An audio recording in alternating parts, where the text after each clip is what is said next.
Imagine a man who never raised his voice, whose hands were clean of physical confrontation, yet held a bustling port city in his silent grip.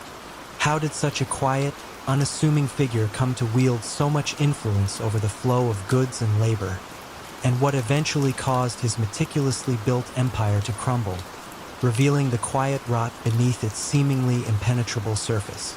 In the mid-20th century, amidst the clamor and grit of the city's sprawling waterfront, Arthur Beaumont was an anomaly.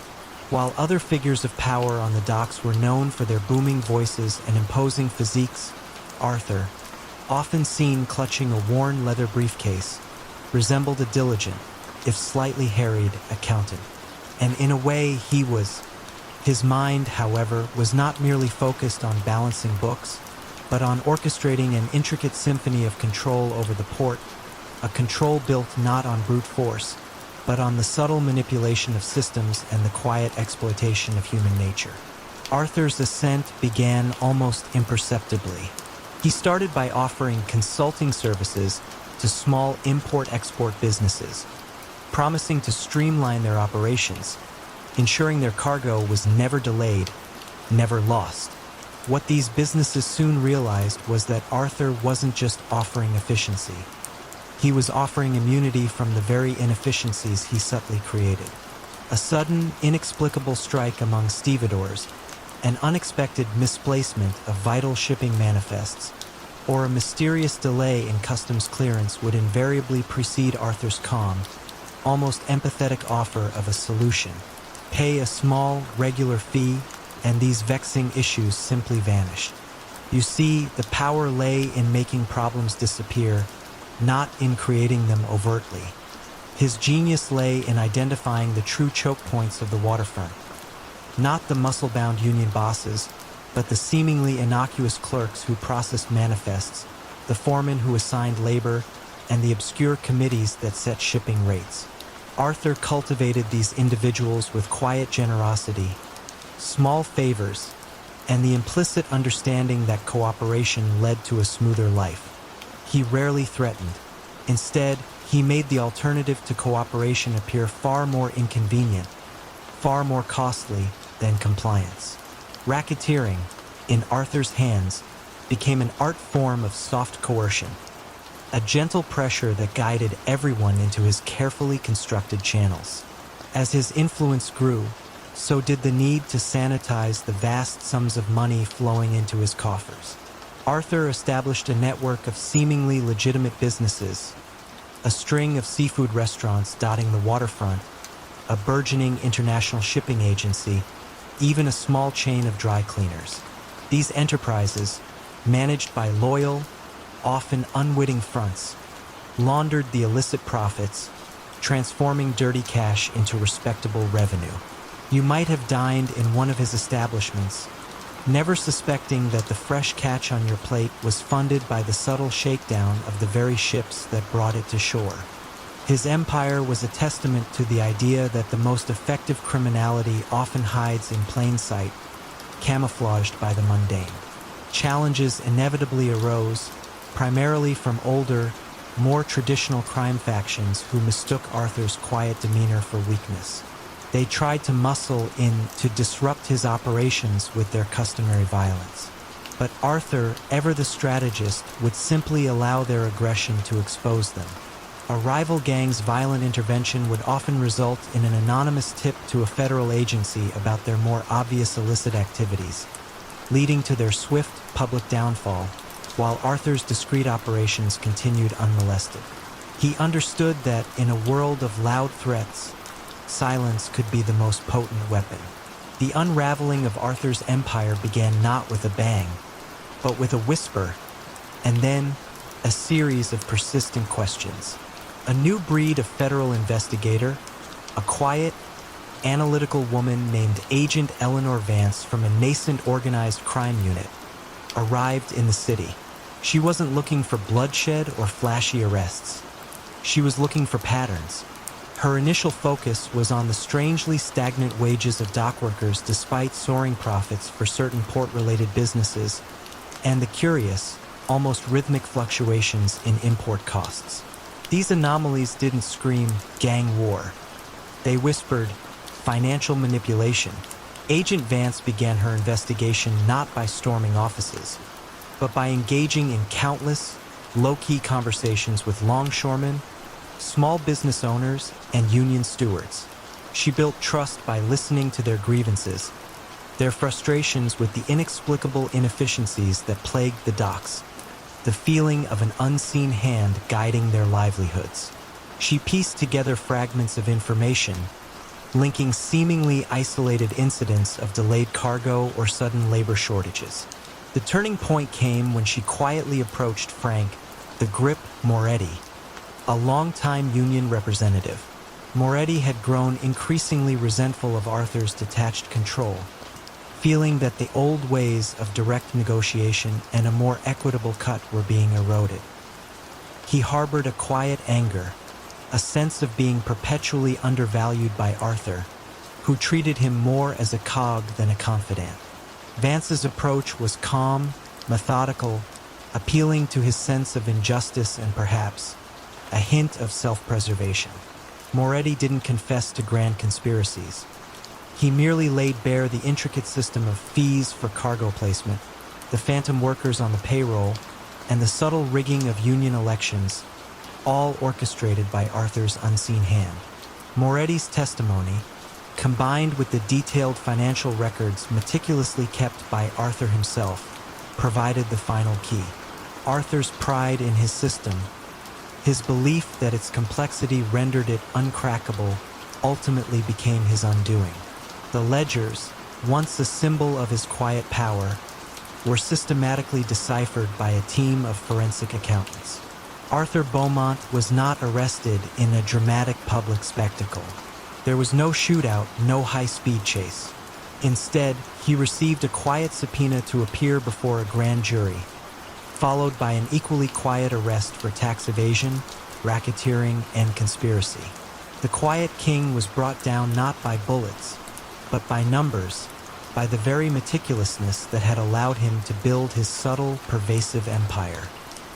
His fall was as understated as his rise, leaving the docks to slowly breathe again, wondering how such a seemingly harmless man could have held them in such a quiet, unyielding grip for so long. Arthur Vance was not the kind of man you'd notice in a crowded room. His suits were always perfectly pressed, his spectacles perched precisely on his nose, and his voice, when he spoke, was a soft, almost unassuming murmur. Yet, this quiet, unassuming man, a seemingly ordinary proprietor of a successful chain of laundromats, controlled the clandestine financial arteries of one of the largest criminal syndicates on the eastern seaboard. How did such a seemingly benign figure rise to become the indispensable architect of a sprawling illicit empire, and what invisible thread would eventually unravel his meticulously constructed world? Born into modest circumstances in the industrial heartland during the late 1940s, Arthur exhibited an early, uncanny aptitude for numbers. While other children played stickball, young Arthur would meticulously balance his mother's household budget, finding efficiencies and overlooked details. His mind was a labyrinth of calculations, a natural machine for optimization. After a brief, uninspired stint in accounting school, he found the rigid, by-the-book world of corporate finance too confining, too slow.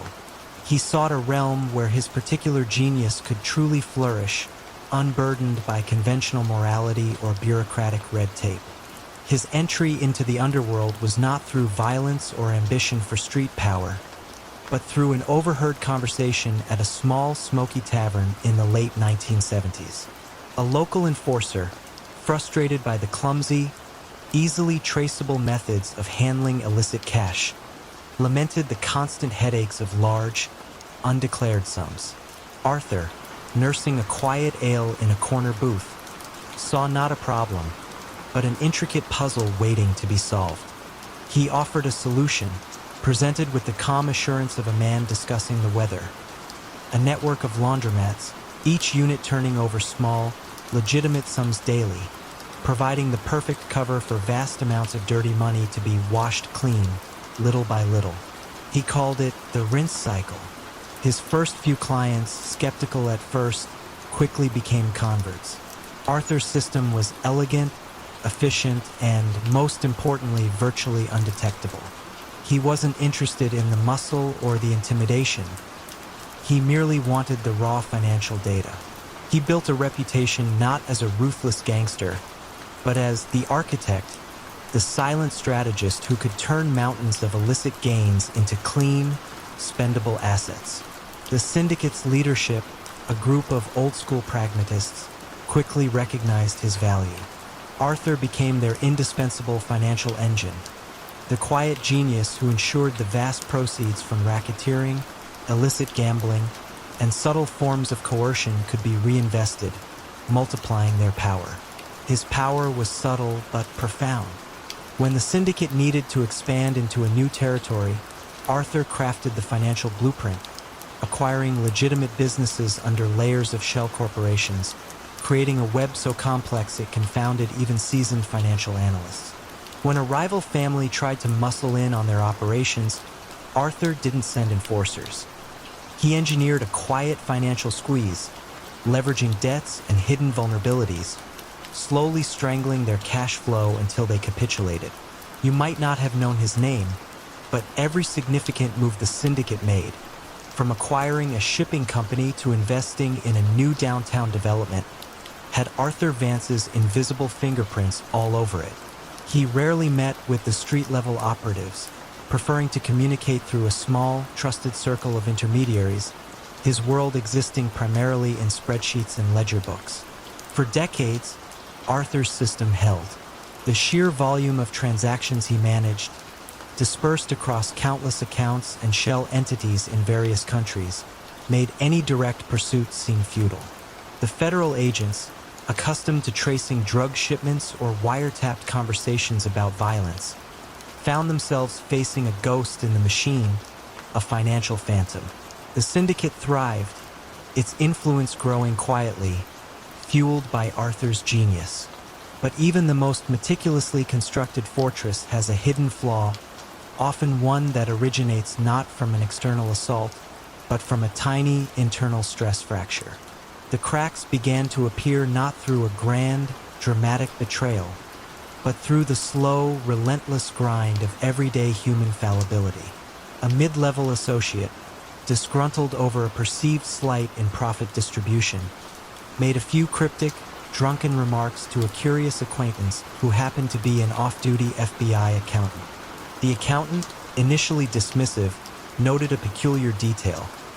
The associate had mentioned a specific, obscure holding company, one that had coincidentally appeared on a recent watch list for unusual real estate transactions. It was a single, innocuous thread, but it was enough. The Bureau didn't launch a massive raid. Instead, they assigned a small, dedicated team, led by that same meticulous accountant, Special Agent Eleanor Vance, no relation, ironically, but perhaps a poetic symmetry. Their investigation wasn't about finding guns or drugs. It was about finding money. They followed the tiny thread, painstakingly connecting what seemed like unrelated bankruptcies, obscure offshore transfers, and seemingly legitimate investments that always seemed to turn a profit against all odds. They saw patterns in the quiet acquisitions of small, unassuming businesses, car washes, dry cleaners, and yes, laundromats, that somehow always outperformed their peers. Took 3 years. 3 years of sifting through millions of financial records, cross-referencing obscure databases, and tracing every dollar. The agents built their case not on informants or intercepted conversations, but on the cold, hard logic of numbers. When they finally moved, it wasn't with a tactical assault, but with a quiet knock on the door of Arthur Vance's suburban home. They found him in his study, a meticulously organized room filled with books on economics and abstract mathematics. Not a single visible ledger or illegal document in sight. Yet, his computer, legally seized, held the key, a vast, encrypted network of financial data, the true blueprint of his empire. Arthur Vance was arrested not for murder or extortion, but for money laundering, racketeering, and a litany of financial crimes that collectively accounted for billions. He offered no resistance, no defiance. His downfall wasn't a blaze of glory, but a quiet, almost inevitable conclusion brought about by the very precision he had so meticulously cultivated. The architect of the syndicate's fortune had been undone not by bullets, but by a relentless pursuit of the truth hidden within the numbers, a testament to the fact that even the most complex web of shadows can be illuminated by a single, persistent ray of light. Imagine a city leader so beloved, his name adorned plaques on hospitals and libraries, a man whose public persona was synonymous with generosity and civic duty. Yet, behind this impeccably crafted facade, he meticulously constructed a vast criminal enterprise, using the very institutions he championed as instruments of his illicit trade. How did such a figure maintain this profound duality for so long, wielding influence with one hand while orchestrating quiet crimes with the other? And what was the subtle, overlooked flaw that ultimately led to the undoing of his gilded empire? In the bustling metropolis of the late 1970s, Tommy Costello was a name whispered with reverence, not fear. His family's legacy, built on legitimate construction and real estate, was formidable, but Tommy had elevated it further. He was the quintessential man about town, a board member for prominent charities, a patron of the arts, and the host of annual, extravagant galas that raised millions for noble causes.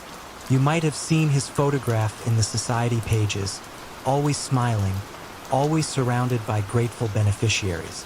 Yet, beneath this veneer of benevolence, Tommy had perfected the art of the benevolent deception, transforming charitable giving into the most sophisticated form of money laundering and influence peddling the city had ever seen. Tommy's strategy was elegantly simple, yet profoundly effective. He understood that true power wasn't about violence. It was about indispensable utility. His construction companies, seemingly legitimate, were the primary beneficiaries of city contracts, often secured after substantial donations to key political campaigns or well-placed endowments to public service initiatives. These contracts, inflated by subtle, almost unnoticeable margins, provided the perfect conduit for washing illicit funds from his lesser-known enterprises.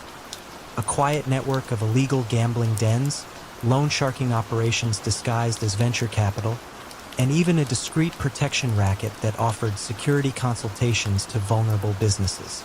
The excess funds from these ventures would flow through the legitimate construction projects, emerging clean as legitimate profits, ready to be invested back into his public facade.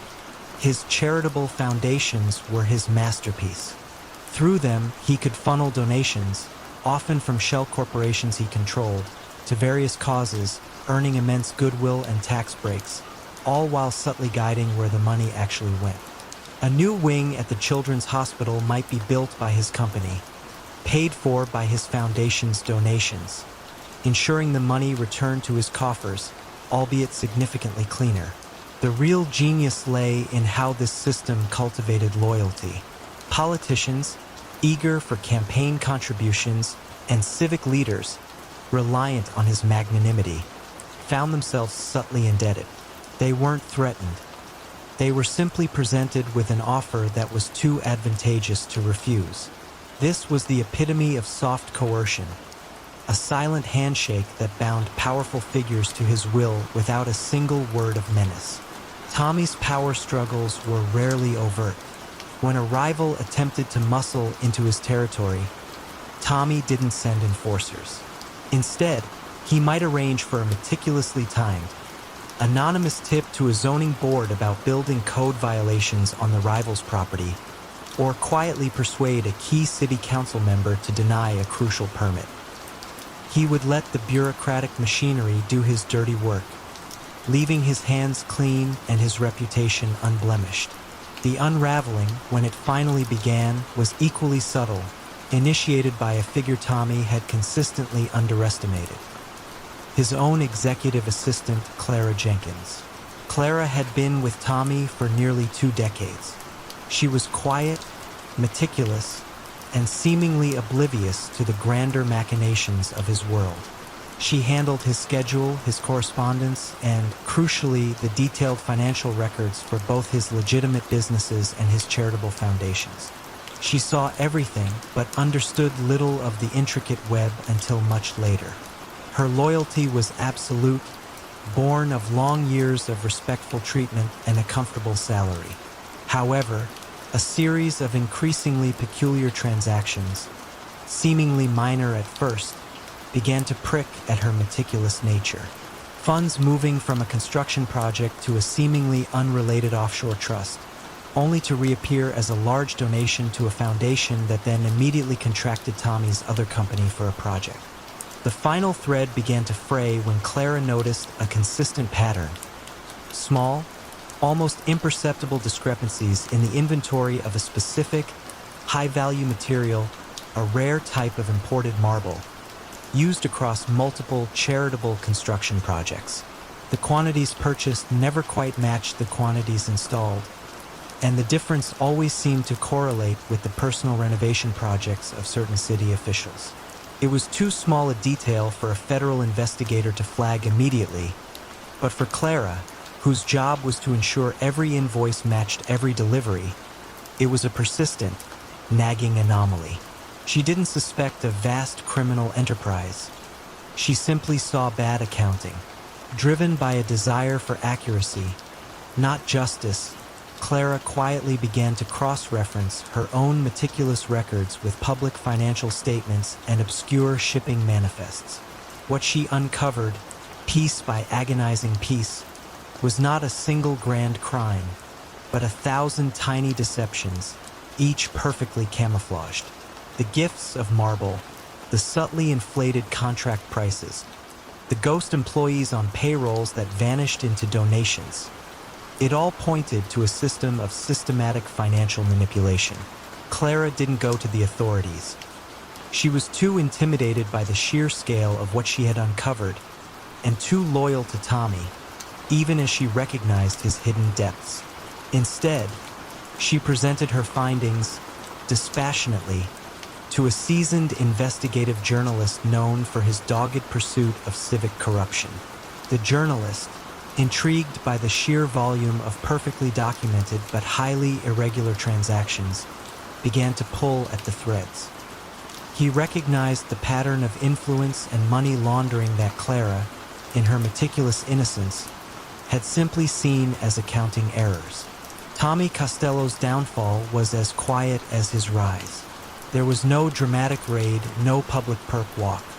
Instead, he was quietly indicted based on a mountain of financial evidence, much of it provided inadvertently by his own meticulous records and Clara's inadvertent diligence. The charges were for a dizzying array of white-collar crimes: tax fraud, racketeering, and conspiracy to defraud the public. His reputation, once unassailable, crumbled under the weight of detailed financial ledgers and the quiet, damning testimony of an executive assistant who simply wanted the numbers to add up. His empire, built on the illusion of benevolence, dissolved into a series of highly technical, yet ultimately undeniable financial crimes, leaving the city to wonder how a man so outwardly good could have harbored such a deep and intricate shadow. Imagine a man who knew everyone's secrets, yet no one knew his. He moved through the city's highest echelons like a phantom, feared by those in power, sought out by those desperate to wield it. How did Elias Thorne amass such a terrifying library of personal and professional vulnerabilities, becoming the most feared, yet least visible power broker in the city, and what obscure entry in his meticulous records eventually illuminated the path to his own downfall?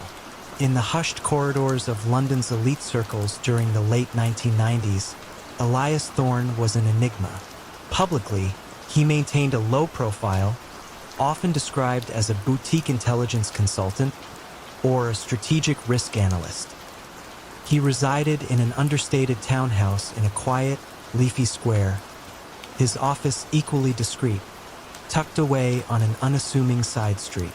You wouldn't find his face in newspapers, nor his name on charity donor lists. Yet, behind the frosted glass of his office door lay a digital and physical archive of such comprehensive detail that it granted Elias an almost omniscient grip on the city's hidden pulse. Elias's empire was built on information. He began modestly, as a private investigator specializing in corporate espionage, uncovering trade secrets and patent infringements for anxious clients. But he soon realized the true gold wasn't in exposing industrial theft, but in the collateral damage of his investigations. The personal indiscretions, the quiet financial improprieties, the uncomfortable truths that powerful individuals desperately wish to keep buried. He shifted his focus. His service was simple.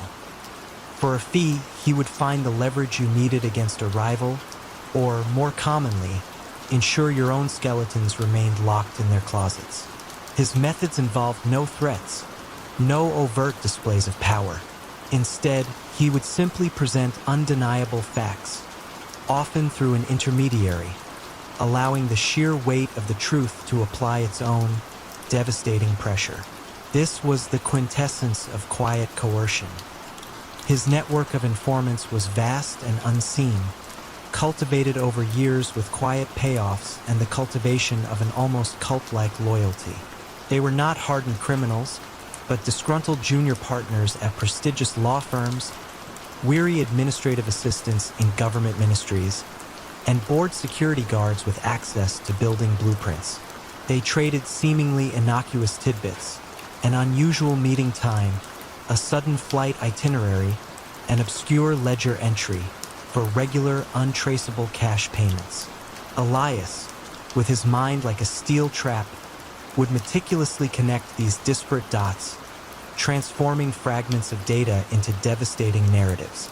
He would then monetize these narratives through a series of shell companies, disguised as legitimate research firms or anonymous digital data providers, effectively laundering the proceeds of his quiet blackmail operations through perfectly legal-looking invoicing. Power struggles in Elias's world were not about turf wars, but about control of the narrative. When traditional crime figures, sensing his growing, unconventional influence, attempted to assert themselves, Elias would simply unleash a torrent of perfectly legal, yet utterly ruinous, information about their legitimate fronts or their political connections. A sudden, unannounced tax audit, an unexpected media leak about a minor past indiscretion, or a quiet whisper to a regulatory body could dismantle their operations far more effectively than any street confrontation, leaving them bewildered and broken, unable to trace the source of their misfortune. His criminal strategy was one of intellectual warfare, disarming his opponents with their own secrets. The unraveling of Elias Thorne's carefully constructed labyrinth began not with an external investigation, but with the quiet, internal rebellion of a mind trained to seek truth. Dr. Anya Sharma, a brilliant, disillusioned academic, had been drawn to Elias's firm by the promise of cutting-edge, strategic intelligence analysis. She was his lead archivist, tasked with organizing and cross-referencing the immense datasets Elias collected. For years, she saw only patterns, algorithms, and data points, abstracting the human element from the raw information. Her loyalty was to the intellectual challenge, to the perfection of the system itself. But as the archives grew, Anya began to notice the chilling human cost behind the clean data. A seemingly innocuous financial irregularity she had indexed, when linked to another piece of information about a politician's personal life, had led to the abrupt resignation and public disgrace of an otherwise respected public servant, devastating his family. Later, a series of seemingly unrelated leakages of corporate data, which Anya had dutifully cross-referenced, resulted in the quiet bankruptcy of a rival firm and the subsequent ruin of hundreds of lives. Anya didn't immediately turn on Elias. She wrestled with her conscience, attempting to rationalize her involvement. But the slow burn of guilt, compounded by the growing realization that Elias valued only the data, never the humanity behind it, became unbearable. Her turning point was a small, seemingly insignificant file, the record of a young intern's desperate plea to retract a piece of compromising personal information, a plea Elias had coldly ignored. It was a detail so small, so irrelevant to Elias's grand strategy. Yet for Anya, it crystallized the moral void at the heart of his empire. Instead of a dramatic confrontation, Anya chose a path as quiet and meticulous as Elias's own. She didn't contact the police directly. Instead, over several weeks, she carefully extracted small, non-damaging pieces of data metadata, cross-referencing keys, and seemingly random timestamps from the archive. She then delivered them, anonymously, to a small, independent online investigative journalism collective known for its deep dives into data privacy and corporate ethics, presenting them as anomalies within large public datasets. The journalists, initially confused, began to follow the breadcrumbs. These seemingly unrelated data points, when combined with public records and Elias's own legitimate consultancy registrations, slowly revealed the skeletal structure of his information network. Elias Thorne's downfall was not a sudden collapse. It was a slow, agonizing exposure. The initial articles, though lacking definitive proof of illegality, sparked broader scrutiny. Law enforcement, alerted by the detailed, cross-referenced articles, began to dig deeper. The meticulousness that had been his strength became his undoing. Every piece of blackmail, every piece of leverage, was tied to a meticulously documented trail that eventually led back to his quiet office.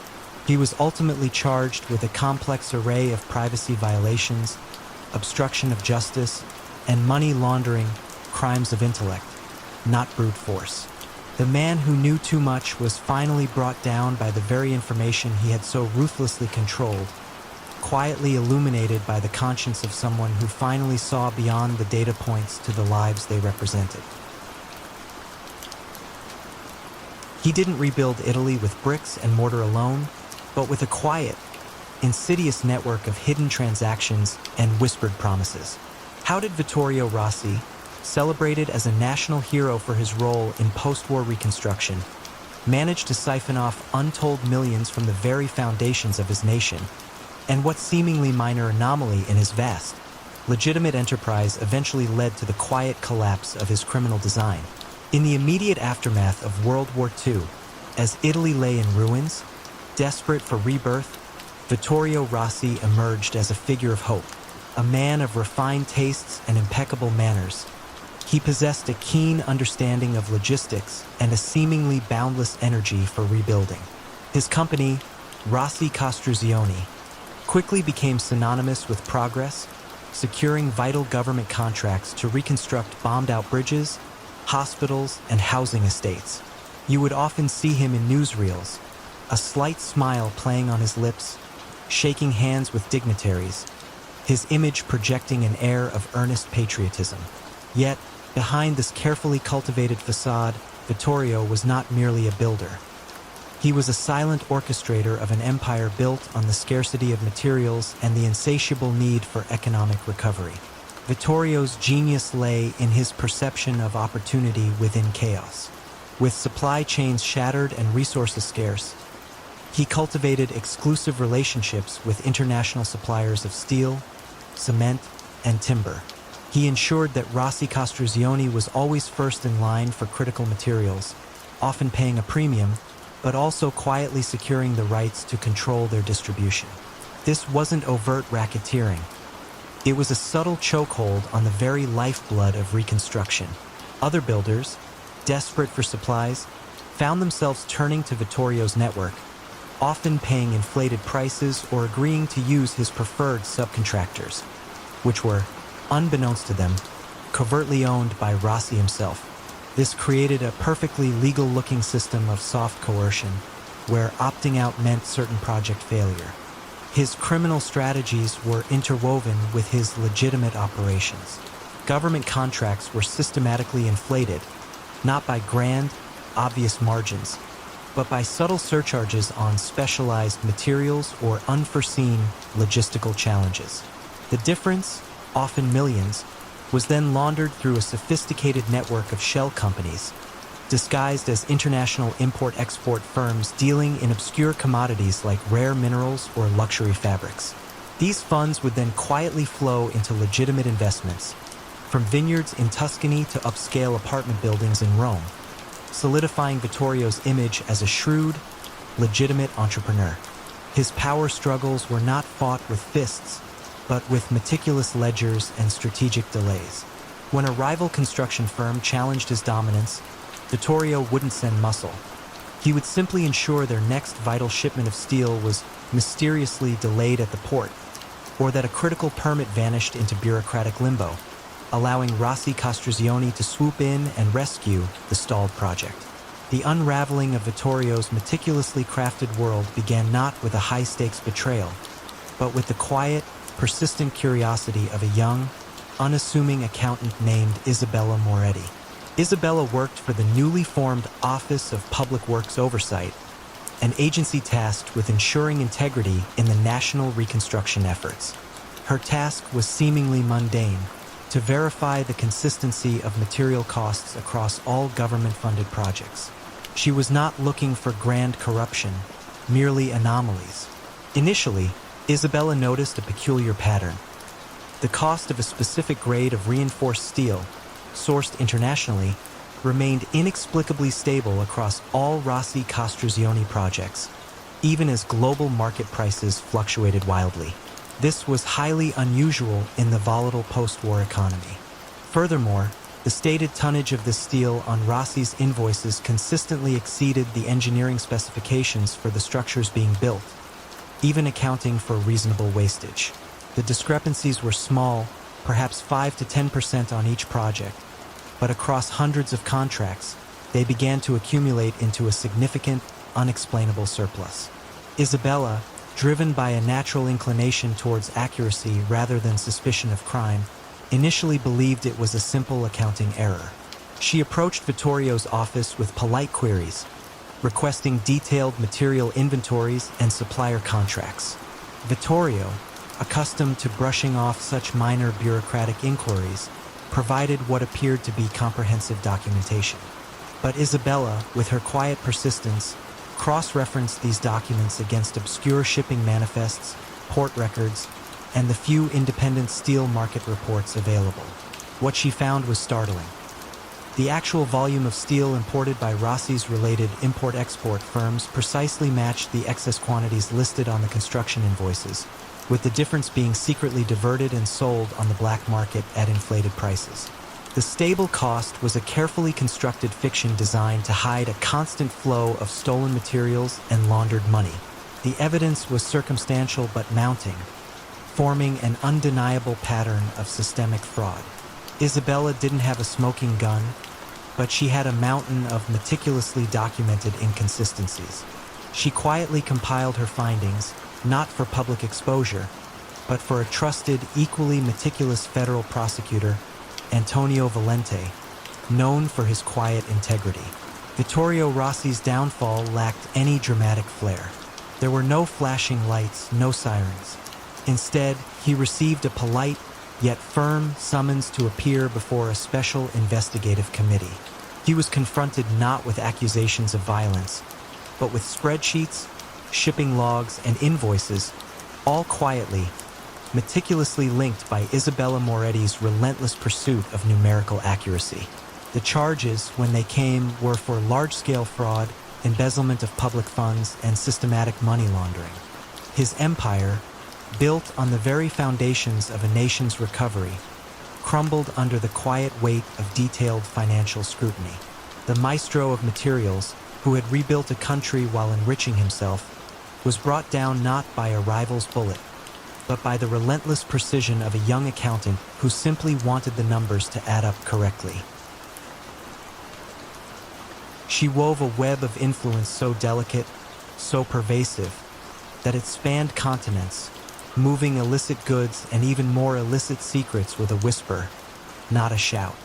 How did Isabella, the weaver of Bianchi, a woman known for her elegant fashion houses and philanthropic endeavors, become the quiet architect of a global smuggling empire, and what minute, overlooked detail in the intricate tapestry of her operations eventually unraveled her perfectly crafted illusion. In the opulent world of late 20th century high fashion, Isabella Bianchi was an icon. Her name graced designer labels. Her boutiques dotted the most exclusive shopping districts from Milan to New York, and her philanthropic galas were a fixture on the international social calendar. She was lauded for her exquisite taste, her sharp business acumen, and her generous contributions to cultural preservation. You might have admired her creations on the runway, never suspecting that the luxurious silk of a scarf or the supple leather of a handbag was not merely a symbol of status, but a quiet conduit for something far more sinister. Isabella's true genius lay in her understanding of global logistics and the insatiable demand for exclusivity. Her fashion houses were not just fronts. They were incredibly successful businesses that provided the perfect cover for her clandestine operations. High-value, legitimate goods, constantly moving across borders, offered an ideal camouflage for illicit cargo. Diamonds from Africa, rare artifacts from Asia, sensitive data stolen from corporate servers, all found their way into her intricate global supply chain, nestled discreetly within shipments of designer clothing or stashed in the false bottoms of luxury luggage. This wasn't overt smuggling. It was a sophisticated art of concealment, where the legal goods provided the volume and the illusion of legitimate purpose. Her criminal strategy focused on leveraging legitimate networks. She cultivated relationships with customs officials, shipping magnates, and airline executives, not through threats, but through lucrative consulting fees, exclusive fashion gifts, or the subtle promise of future business partnerships. These individuals, often unaware of the full scope of her activities, simply ensured that Isabella Bianchi shipments received preferential treatment, expedited clearances, and minimal scrutiny. This was a form of soft coercion, where complicity was purchased through convenience and minor corruption, rather than outright intimidation. Money laundering was integrated seamlessly into her legitimate revenue streams. The profits from her illicit cargo would be blended with the sales from her fashion lines, making it nearly impossible to distinguish between clean and dirty money.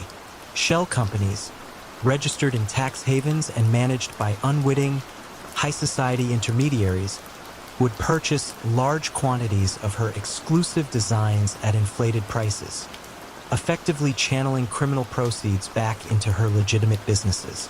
You might have bought a dress from her boutique, unknowingly contributing to the very empire of quiet crime she had built. Power struggles in Isabella's world were handled with unparalleled discretion. When a rival attempted to encroach on her meticulously managed shipping routes or source her exclusive materials, Isabella wouldn't resort to violence. Instead, her vast network of contacts would be subtly activated. A key customs official might suddenly impose a rigorous, inexplicable inspection on a rival's shipment, causing crippling delays. A rival's financial records might find their way anonymously to a zealous tax authority. Her competitors simply found their operations inexplicably bogged down, while Isabella's shipments moved with elegant, effortless grace. She relied on the slow, grinding power of bureaucracy and the subtle weaponization of information.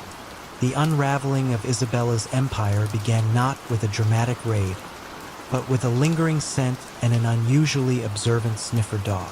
Agent Mark Dubois, a veteran customs officer at a major European cargo hub, was overseeing routine inspections. His dog, a highly trained Belgian Malinois named Echo, had an uncanny ability to detect minute traces of unusual substances, even through layers of packaging. On this particular afternoon, Echo became unusually fixated on a large crate, clearly labeled Bianchi Haute Couture Spring Collection, destined for New York. The crate passed through the X-ray machine, showing nothing more than bolts of fabric, mannequins, and garment bags. But Echo's persistent, subtle whine and repeated nudges at a specific corner of the crate caught Du Bois's attention. He trusted his dog implicitly. On a hunch, he ordered a manual inspection, focusing on the area Echo had indicated. Inside, beneath layers of exquisite silk, was a very small, almost imperceptible cavity in the crate's false bottom, containing a single, unassuming, but highly valuable pre-Columbian artifact. It wasn't the artifact itself that was the immediate alarm bell.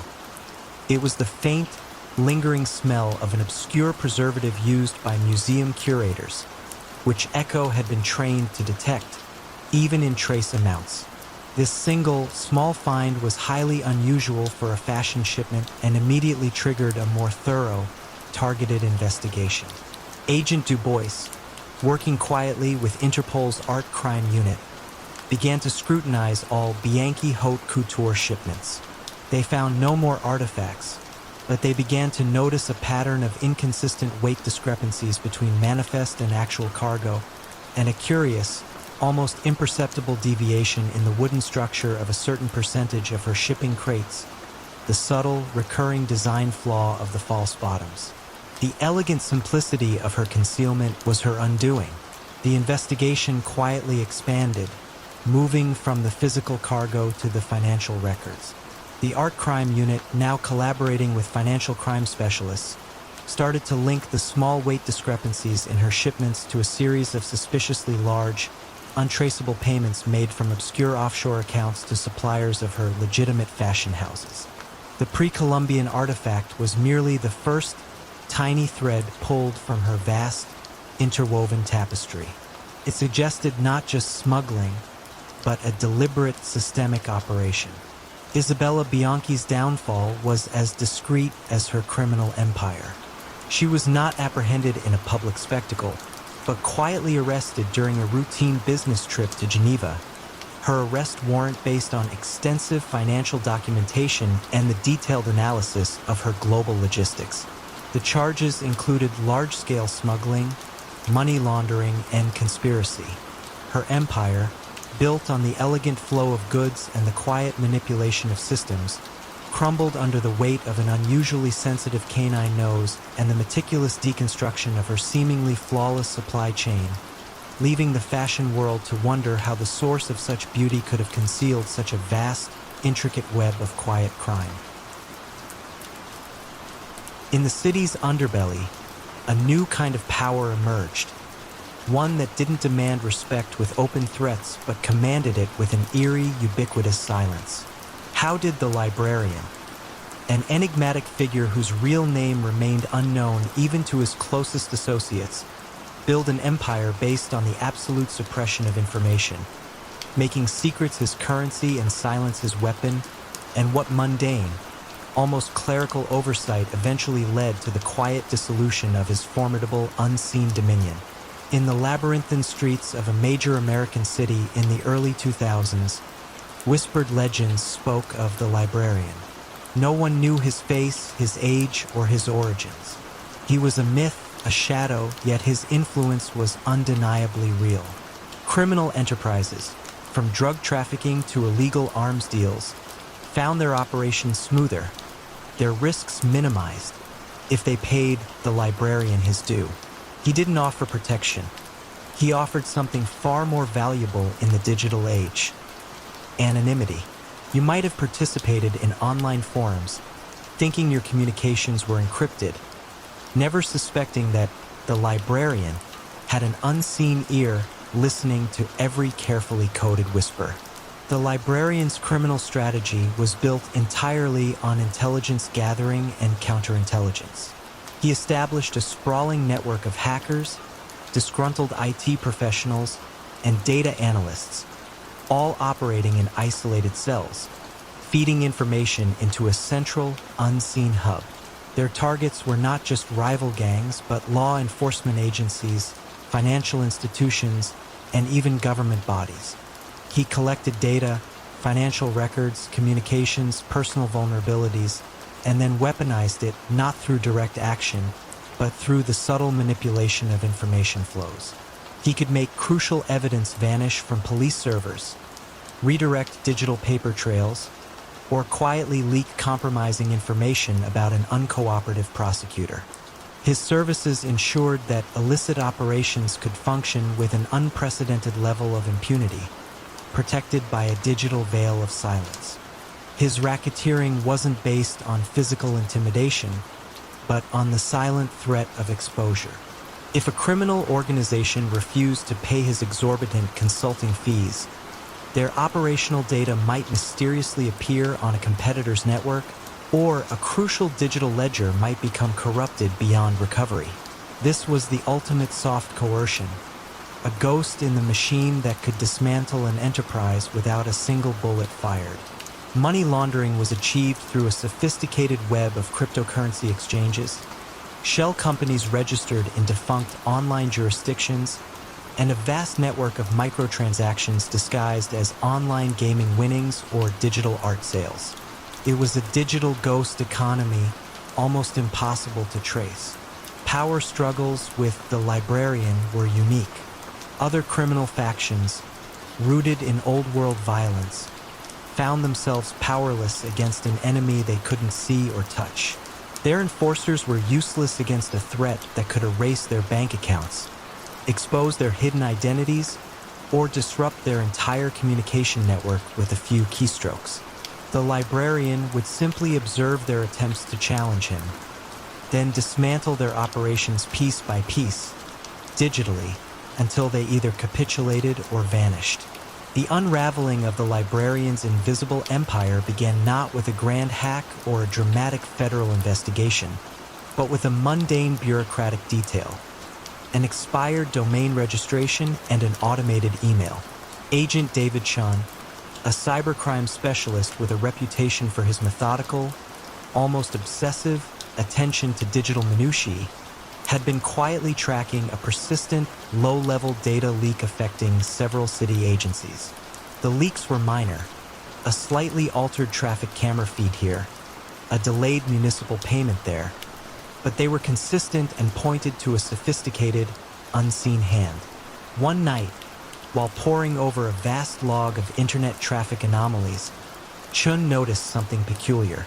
A specific, very old, and seemingly dormant domain name, registered anonymously years ago, had suddenly gone offline. It was the kind of domain that nobody paid attention to, one of thousands used as a placeholder.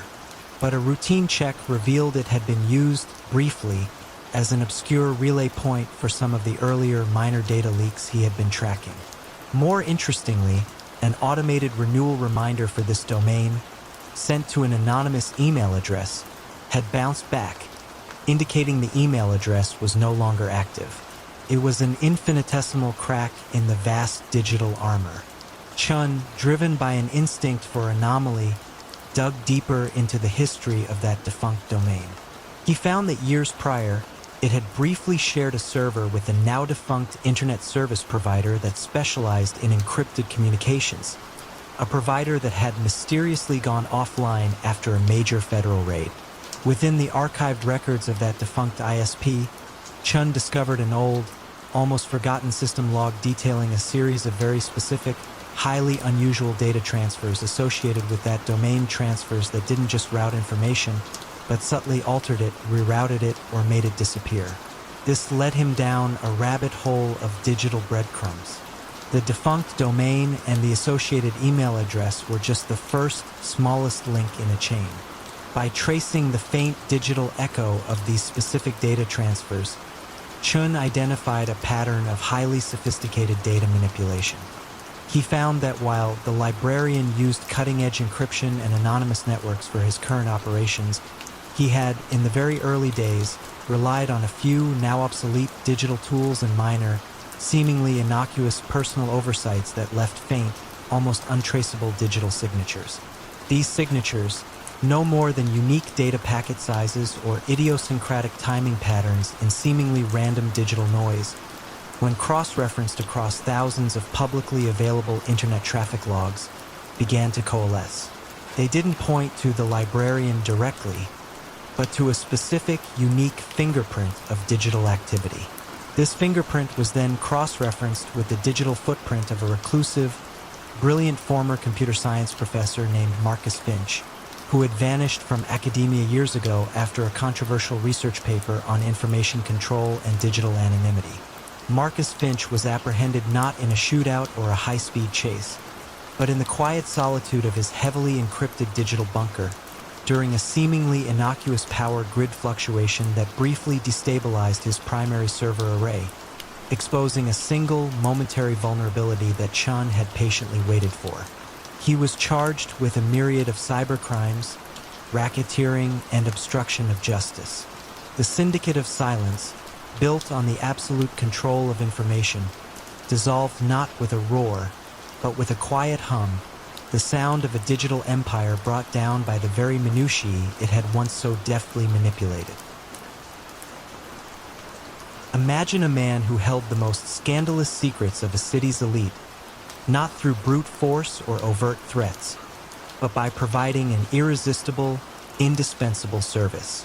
How did Arthur "Artie" Finch, the impeccably dressed concierge to the powerful, become such a formidable, yet quiet power broker, intertwining himself with the lives of the city's most influential figures, and what subtle personal indulgence, carefully hidden, ultimately led to the quiet exposure of his gilded cage? In the opulent, whispered world of mid-20th century high society, Arthur Finch was less a presence and more a perfectly tailored shadow. Publicly, he ran Finch and Associates, an exclusive concierge service catering to the city's wealthiest families and most influential politicians. Need a delicate scandal quietly hushed? A child's indiscretion erased from public record? A rare, antique item acquired without drawing attention? Artie was the man. You might have seen him gliding through the most exclusive hotel lobbies, always impeccably dressed, a discreet smile playing on his lips, never speaking above a murmur. His reputation built on absolute discretion and unparalleled efficacy. Yet, beneath this veneer of high-end service, Artie was not merely facilitating desires. He was meticulously cataloging the vulnerabilities of the very people he served, transforming favors into future leverage. Artie's rise was a slow burn of accumulating trust and information. He began by genuinely helping people, solving their most embarrassing or challenging problems with an almost magical ease. He never asked for money up front, only a quiet favor or future consideration. These considerations, however, were rarely financial. Instead, they were access to private phone logs, to obscure committee meetings, to confidential business dealings. He understood that information was the ultimate currency, and that the quiet burden of a debt of gratitude was far more binding than any written contract. This was his version of racketeering, not demanding protection money, but subtly making himself indispensable, creating a network of individuals too indebted or too compromised to ever refuse him. His criminal strategies were a masterclass in soft coercion. He never threatened, never raised his voice. Instead, he would simply remind a client of a past service rendered, perhaps by making an almost casual reference to a forgotten indiscretion. The implication was always clear. Deny Artie, and your carefully guarded secrets might become inconveniently public. This quiet pressure was enough. Money laundering was seamlessly integrated into his concierge business. He would charge exorbitant, yet plausible, fees for his unique services. A simple travel arrangement might be billed at 10 times the market rate, justified by its discreet handling or unparalleled access. These inflated profits, blended with legitimate income, would then be invested in a series of anonymous shell companies that purchased seemingly mundane assets, from commercial real estate to rare art, effectively washing the illicit funds into a clean, respectable portfolio. Power struggles in Artie's world were rarely physical. When a rival, usually a more traditional fixer or even an ambitious criminal figure, attempted to encroach on his territory or undermine his influence, Artie wouldn't send enforcers. Instead, a meticulously sourced, perfectly timed whisper would find its way to the appropriate ear, a minor tax irregularity in a rival's legitimate business, a secret meeting with an unsavory contact, or a carefully documented personal failing. These subtle leaks, always just enough to cause disruption and discredit, but never enough to implicate Artie, would quietly dismantle his opponents, leaving them bewildered as their world inexplicably unraveled. His was a strategy of quiet, surgical precision. The unraveling of Artie's meticulously constructed world began not with a grand betrayal, but with a deeply personal indulgence and the quiet dedication of a young archivist. Artie had a profound, hidden passion.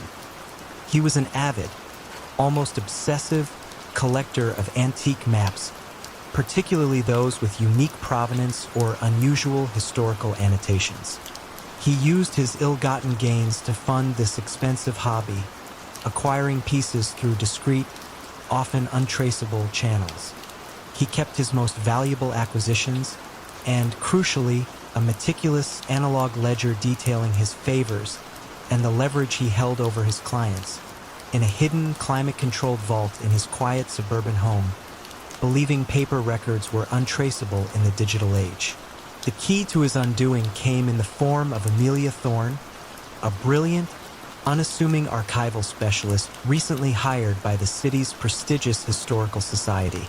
Her task was to catalog a newly acquired private collection of maps, donated posthumously by a prominent old money family, a family Artie had long held under his quiet sway due to a decades-old, hushed-up financial scandal. While meticulously examining a rare 18th century nautical chart, Amelia noticed a peculiar, almost invisible watermark, a small, highly specific symbol that, according to her research, denoted a particular, now-defunct private printing press known for its illicit, highly sensitive documents. This map, she soon discovered, had been reported as missing from the family's private collection years prior, a detail that had been quietly suppressed by the family due to the sensitive nature of other documents missing at the same time. Amelia's curiosity was piqued. Why would a family report a valuable map missing, then publicly donate a large collection of other maps, seemingly without a trace of the missing item? And why the illicit watermark? Her meticulous research led her to discover that the original owner of the missing map had been deeply involved in the very scandal Artie had helped the family suppress. She began to connect seemingly disparate threads: the missing map, the timing of the scandal, and the fact that Artie Finch, the legendary concierge, had somehow resolved that scandal with improbable ease. Amelia didn't suspect a vast criminal enterprise. She suspected an intricate network of historical theft and quiet deception. Arthur Finch's downfall was as understated as his modus operandi. There were no dramatic arrests, no public confessions. Instead, a quiet warrant was obtained for his home, ostensibly for a routine investigation into the provenance of certain historical documents. Inside his vault, alongside the priceless maps, investigators discovered the meticulously handwritten ledger detailing his decades of services, his clients' deepest secrets, and the exact leverage he held over each one. The charges against him were not for violence, but for widespread blackmail, racketeering, and extensive money laundering. The concierge of compromise, who had built an empire on knowing everyone's secrets, was quietly brought down by the very personal indulgence he had sought to hide, illuminated by a small, illicit watermark on an antique map and the unwavering dedication of an archivist who simply sought to understand history. Vito Salerno, known only as the Voice in the hushed halls of the Moretti family, possessed an uncommon power.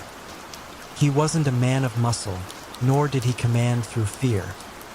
His authority stemmed from an almost preternatural ability to mediate, to understand the intricate dance of loyalty and ambition that governed the family's existence. For decades, he had been the consigliere, the quiet whisperer in Don Carlo Moretti's ear, his advice the unseen rudder guiding their vast criminal empire through treacherous waters. But even a voice of reason can be drowned out, and an indispensable advisor, privy to every secret, can become a dangerous liability. How long could Vito maintain the delicate balance of power before his own deep understanding of the family's truths became his undoing? In the sun-drenched, ancient streets of a Sicilian town during the mid-20th century, the Moretti family operated with an understated authority that belied their true influence.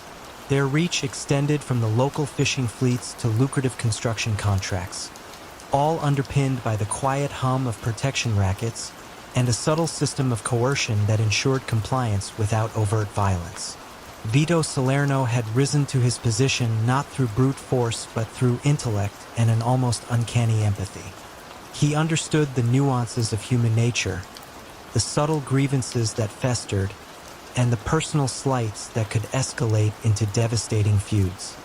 His role was to preempt these conflicts, to find common ground, or, failing that, to orchestrate compromises that left all parties feeling heard, even if not entirely satisfied.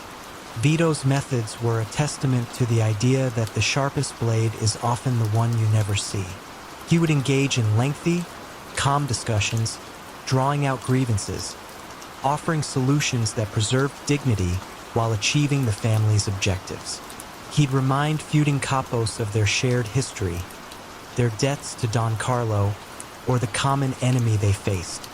His genius lay in turning every potential confrontation into a negotiation, every act of defiance into an opportunity for subtle leverage. This meant he knew everything.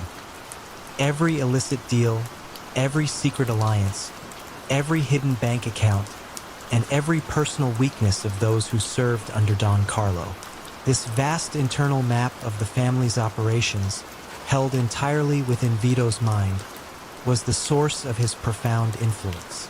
As the years passed, Don Carlo, now aging, grew to rely on Vito almost entirely. The consigliera's wisdom was sought on everything from resolving a dispute over territory to structuring a new money laundering scheme involving vineyards and olive oil exports. The family's wealth flowed through convoluted channels, masked by layers of legitimate businesses.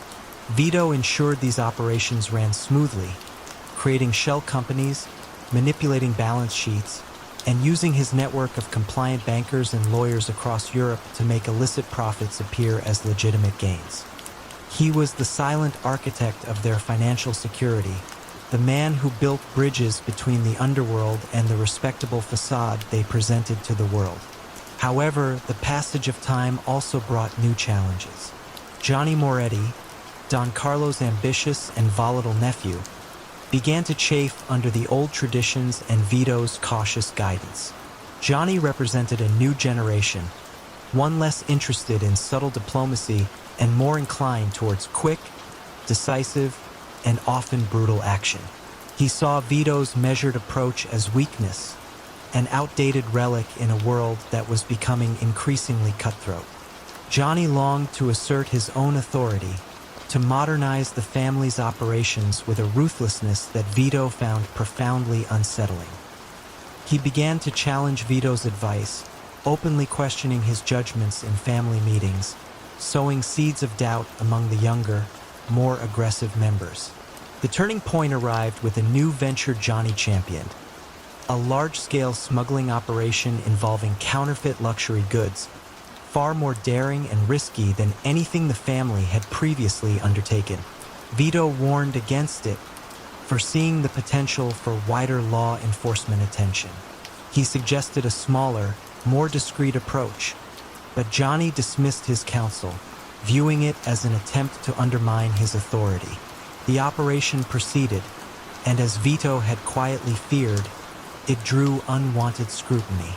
A critical shipment was intercepted, not through informant intelligence, but due to a subtle logistical oversight Johnny had overlooked. A minor detail Vito would have meticulously planned for. Faced with the fallout, Johnny, desperate to deflect blame and eager to prove his worth, subtly began to frame the situation. He suggested that Vito's cautious warnings had somehow caused the failure, that his overly complex financial pathways had inadvertently created vulnerabilities that investigators exploited. He even implied, through whispers and veiled suggestions, that Vito's deep knowledge of the family's finances made him capable of allowing the mistake to happen, perhaps to humble Johnny. It was a cruel irony. Vito's dedication to protecting the family, his very foresight, was now twisted into a weapon against him. Vito, observing the shifting tides of loyalty, knew his position was precarious. He didn't actively betray the family, but in a quiet, desperate act of self-preservation, he began to subtly withhold information, to forget certain details when questioned by Don Carlo, and to slightly delay the execution of some of Johnny's more reckless financial directives. He hoped to slow Johnny down, to force Don Carlo to reassert control, or perhaps even to let Johnny stumble just enough to prove his own folly without catastrophic damage. It was a quiet rebellion, born of a lifetime of loyalty, yet interpreted by Johnny as a calculated act of sabotage. The unraveling was not a sudden explosion, but a slow, suffocating compression. Johnny exploited the intercepted shipment, using it as leverage to push Vito out of favor. He didn't accuse Vito directly of betrayal, but rather painted a picture of an old man losing his touch, a consigliere whose meticulousness had become a burden, whose knowledge of their deep secrets was now a risk. The family, always pragmatic, began to distance themselves. Don Carlo, weary and swayed by Johnny's relentless campaign, regretfully agreed to sideline his old friend. Vito was not imprisoned by the state, nor was he executed. His fall was far more chillingly subtle. He was simply stripped of his influence, his counsel no longer sought, his presence tolerated but ignored. The vast network of information he held, once his power, became his cage. He became a ghost in the very halls where his whispers had once shaped destiny. He knew too much, yet could do nothing. His silence, once a strategic tool, became the measure of his quiet defeat. The ultimate irony was that the man who understood every intricate secret of the family, who had built its financial fortress, ultimately became its most dangerous, and therefore most expendable secret.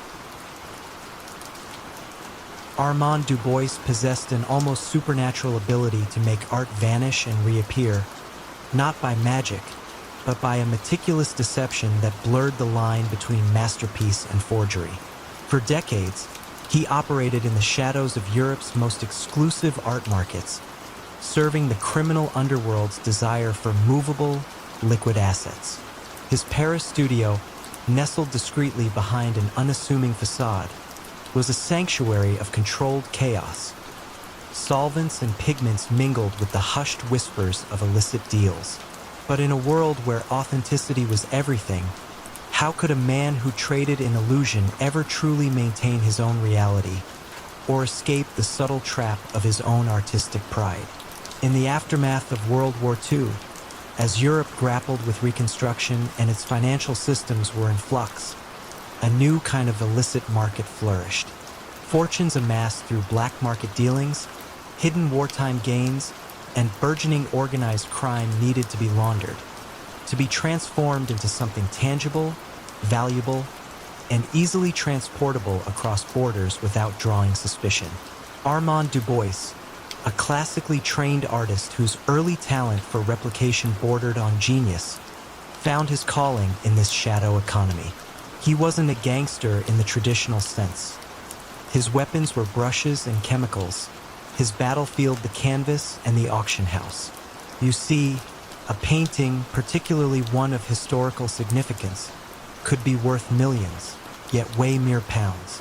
It was the perfect vehicle for wealth concealment and transfer. Armand's initial foray involved creating near-perfect copies of masterpieces that had been stolen or seized during the war. He would then discover the original, subtly alter its provenance, and arrange its sale through a discreet network of art dealers and corrupt appraisers. The vast sums generated would then be paid to shell corporations registered in Switzerland or Liechtenstein, effectively cleaning dirty money and integrating it into the global financial system. His reputation grew among powerful, unseen figures who needed his unique skills. Armand wasn't just a forger, he was a master of the game. He understood the nuances of art history, the specific brushstrokes of forgotten masters, the chemical composition of centuries-old pigments, and even the subtle aging process of canvas and varnish. He perfected the art of subtle coercion, not with threats of violence, but with the quiet leverage of shared secrets. An art dealer with a gambling problem, a curator with a hidden past, a customs official with an extravagant lifestyle. Armand knew how to weave their vulnerabilities into his intricate schemes, ensuring their silence and cooperation. He maintained a network of finders who brought him new opportunities. Obscure works in private collections, minor pieces by significant artists, or even historical documents that could be used to create compelling, albeit false, provenances for his forgeries. His most audacious strategy involved creating fakes so convincing that they could stand up to initial scrutiny, then introducing them into the market through legitimate channels. Simultaneously, the genuine article, perhaps one that had been held by a family with old money and little oversight, would be acquired and quietly sold off, the true value disappearing into the hidden ledgers of Armand's patrons. It was a shell game played on a grand scale, the art market serving as a vast, unwitting money laundering machine. Armand, with his quiet demeanor and impeccable taste, moved freely between high society auctions and the clandestine meetings of his shadowy clients. He was a phantom, his true identity and purpose known only to a trusted few. However, the world of art, much like the world of crime, was evolving. In the late 1960s, a new generation of art historians and forensic scientists began to emerge, armed with advanced techniques for pigment analysis, carbon dating, and microscopic examination. Simultaneously, a younger, more impatient figure began to exert influence over Armand's primary patrons. A shrewd, calculating operator named Marc Dubois, no relation, who saw art not as a subtle tool for laundering, but as a rapid, high-volume commodity. Marc pushed Armand to produce more, faster, to take on riskier projects with less time for his meticulous research and aging processes. The pressure began to fray Armand's perfectionist's nerves. He found himself cutting corners, relying on instinct rather than exhaustive historical replication. And in a quiet, almost unconscious act of defiance or perhaps artistic arrogance, Armand began to leave a minuscule, almost imperceptible signature in his most significant forgeries. It wasn't a traditional signature, but a consistent, nearly invisible detail in the way he rendered a specific type of fabric fold, or the unique, almost artistic pattern of craquelure he induced. It was a subtle, subconscious mark of his own hand, a way to claim authorship in a world where his work was meant to be anonymous. The unraveling began not with a violent raid, but with a quiet, persistent art historian in London, Dr. Evelyn Reed. She was developing a new digital imaging technique for analyzing brushstrokes and pigment layering. While examining a newly discovered lost Renoir, she noted an oddity: a fractional deviation in the application of a certain blue pigment compared to known Renoirs from the same period. It was a detail so minute, so perfectly camouflaged by the overall brilliance of the forgery, that it might have been dismissed as an anomaly. But Evelyn, with her obsessive dedication to authenticity, flagged it. As she delved deeper, using her new techniques, she began to notice similar, almost imperceptible discrepancies in other rediscovered works that had recently appeared on the market: a Vermeer, a Caravaggio, even a minor Rembrandt. The common thread was not subject matter or period, but a subtle, recurring artistic tick that seemed to defy the known styles of the original masters. She didn't initially suspect a single forger, but rather a coordinated effort. She spent years meticulously building a database of these minute aberrations, connecting threads that no one else had seen. The crucial link came from a nearly undetectable, uniquely patterned crackle, a method Armand had developed to simulate age, which, under extreme magnification, revealed a recurring artificial symmetry. This specific pattern, appearing across multiple fakes attributed to different masters, was his undoing. When Interpol finally arrived at Armand Dubois's studio, he was not creating a forgery, but meticulously restoring a legitimate 17th century landscape. There was no struggle, no dramatic confession. He simply looked up, his eyes meeting those of the investigators with a strange mix of resignation and pride.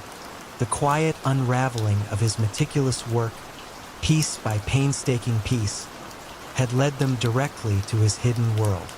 His very mastery, his artistic hubris in leaving that unseen brushstroke, had become the thread that pulled his carefully constructed illusion apart, revealing the vast, silent network of illicit wealth he had helped to build. Silas Thorne presided over Thorne and Associates, a seemingly reputable financial services firm in a thriving Midwestern city during the early 1960s. From his polished mahogany desk, framed by certificates of community service and philanthropic awards, Silas cultivated an image of a benevolent local financier, a man who helped struggling small businesses and families stay afloat. Yet, beneath this carefully constructed facade, Silas operated a vast and ruthless loan-sharking enterprise, expertly disguised within the legitimate framework of his lending institution. His true power lay not in the interest rates he charged, but in the quiet, insidious leverage he gained over those in desperate need. Silas's ascent began subtly. He identified businesses on the verge of collapse or individuals facing insurmountable medical bills, and offered them swift, no-questions-asked loans when traditional banks turned them away. These initial loans, seemingly charitable, carried quiet, exorbitant terms hidden deep within the fine print. When borrowers inevitably struggled to repay, Silas didn't resort to threats of violence.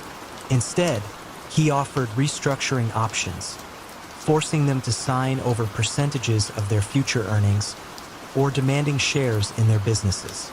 Those who hesitated found their credit lines mysteriously vanished, their suppliers suddenly demanding cash up front, or their personal financial details anonymously leaked to local gossip columns.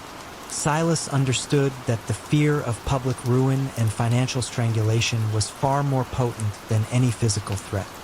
He didn't break bones. He broke spirits, forcing compliance through quiet, relentless pressure.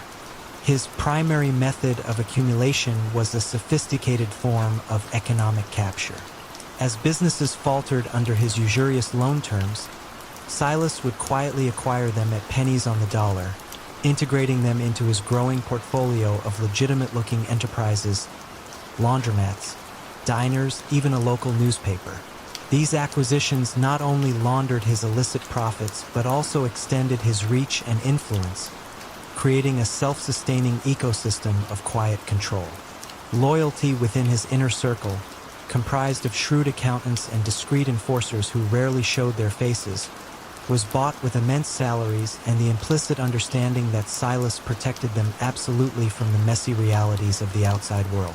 Disloyalty was met not with overt violence, but with a quiet, financial exile. Bank accounts frozen, credit ratings destroyed, and their ability to ever work in the financial world permanently erased. For years, Silas's system operated with chilling efficiency, an almost invisible web of coercion woven into the fabric of the city's commerce. However, a quiet unease settled in the heart of Eleanor Vance, a meticulous bookkeeper who had worked for Thorne and Associates for nearly 15 years. Eleanor was a woman of quiet routines and an unwavering sense of right and wrong. She processed every loan, every payment, and every restructuring agreement. Slowly, over time, she began to notice patterns that simply did not align with ethical lending practices. The disproportionate number of clients who defaulted despite reasonable initial loan amounts, the sudden, unexplained transfer of ownership of small businesses, and the recurring, substantial consulting fees paid to obscure shell companies. She didn't understand the full scope, But she knew the numbers told a darker story. Eleanor began, without telling anyone, to quietly make copies of specific loan agreements, payment histories, and internal memos, storing them in a locked box at home, a silent archive of her growing disquiet. The turning point came when Eleanor learned that her own elderly aunt, a small bakery owner, had approached Thorne and Associates for a loan to keep her business afloat. Eleanor knew the devastating cycle all too well. It was the personal connection, the fear of seeing her own family fall victim to the silent debt collector, that compelled her to act. She couldn't expose Silas directly, but she could provide a crucial thread. She anonymously sent a single, heavily redacted loan agreement, one that perfectly illustrated the predatory, escalating terms without revealing the borrower's identity, to a local journalist known for her investigative work, Maria Rodriguez. Eleanor included a cryptic note: "Look for the pattern, not the exception, in small business loans." Maria, a tenacious but initially skeptical journalist, saw the single document as potentially a one-off anomaly. However, the sheer, quiet conviction in the anonymous tip intrigued her. She presented the document to a federal agent she knew on background, Agent David Kim, a quiet, analytical man specializing in white-collar crime. Agent Kim, unlike most, possessed an almost obsessive attention to detail. The redacted loan document, with its almost imperceptible financial anomalies, was enough to pique his interest. He began to discreetly gather public records, property transfers, business licenses, and public financial statements related to businesses that had recently changed hands or declared bankruptcy in the city. He wasn't looking for violence, but for financial signatures of duress. The unraveling of Silas Thorne's empire was a slow, methodical process of connecting the seemingly legitimate dots. Agent Kim, supported by a team of forensic accountants, began to map the web of businesses acquired by Thorne and Associates over the past decade.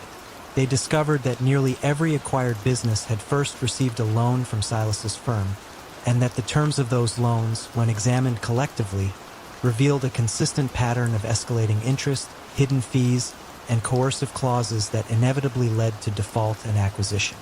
The evidence was not in confessions, but in the cold, hard numbers. Eleanor, witnessing the slow tightening of the investigation from within, and realizing her silent archive was the definitive proof, anonymously delivered her meticulous copies to Agent Kim, sealing Silas's fate. The silent debt collector was brought down, not by a single act of violence, but by the quiet, relentless pursuit of financial truth hidden in plain sight, illuminated by the moral courage of an unassuming bookkeeper. The faint scent of aged paper and ink clung to the quiet study, where Silas Thorne, known more for his immaculate suits than his temper, reviewed the quarterly reports. For decades, his operations had flowed like an unseen current beneath the city's bustling surface, funneling millions through legitimate fronts. But how could such a meticulously constructed facade, built on silence and subtle influence, begin to show the first hairline cracks, visible only to the most patient observer? Silas Thorne was not the archetype of the roaring gangster. He preferred negotiations in hushed tones over the clinking of ice in crystal glasses, rather than the loud demands of a street thug. His empire wasn't built on fear, but on an intricate web of favors, investments, and silent partnerships. From the textile mills in the Carolinas to the burgeoning real estate ventures along the coast, his reach was undeniable, yet always cloaked in the veneer of legitimate enterprise.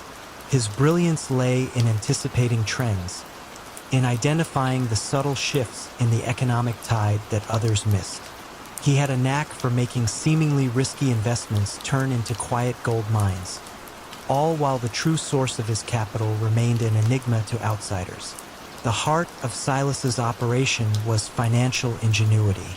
His textile business, for instance, generated substantial, untraceable cash through over-invoicing and phantom shipments, creating a perfect conduit for illicit funds. Shell corporations, layered meticulously across international borders, laundered money through complex real estate deals that always seemed to turn a surprising profit.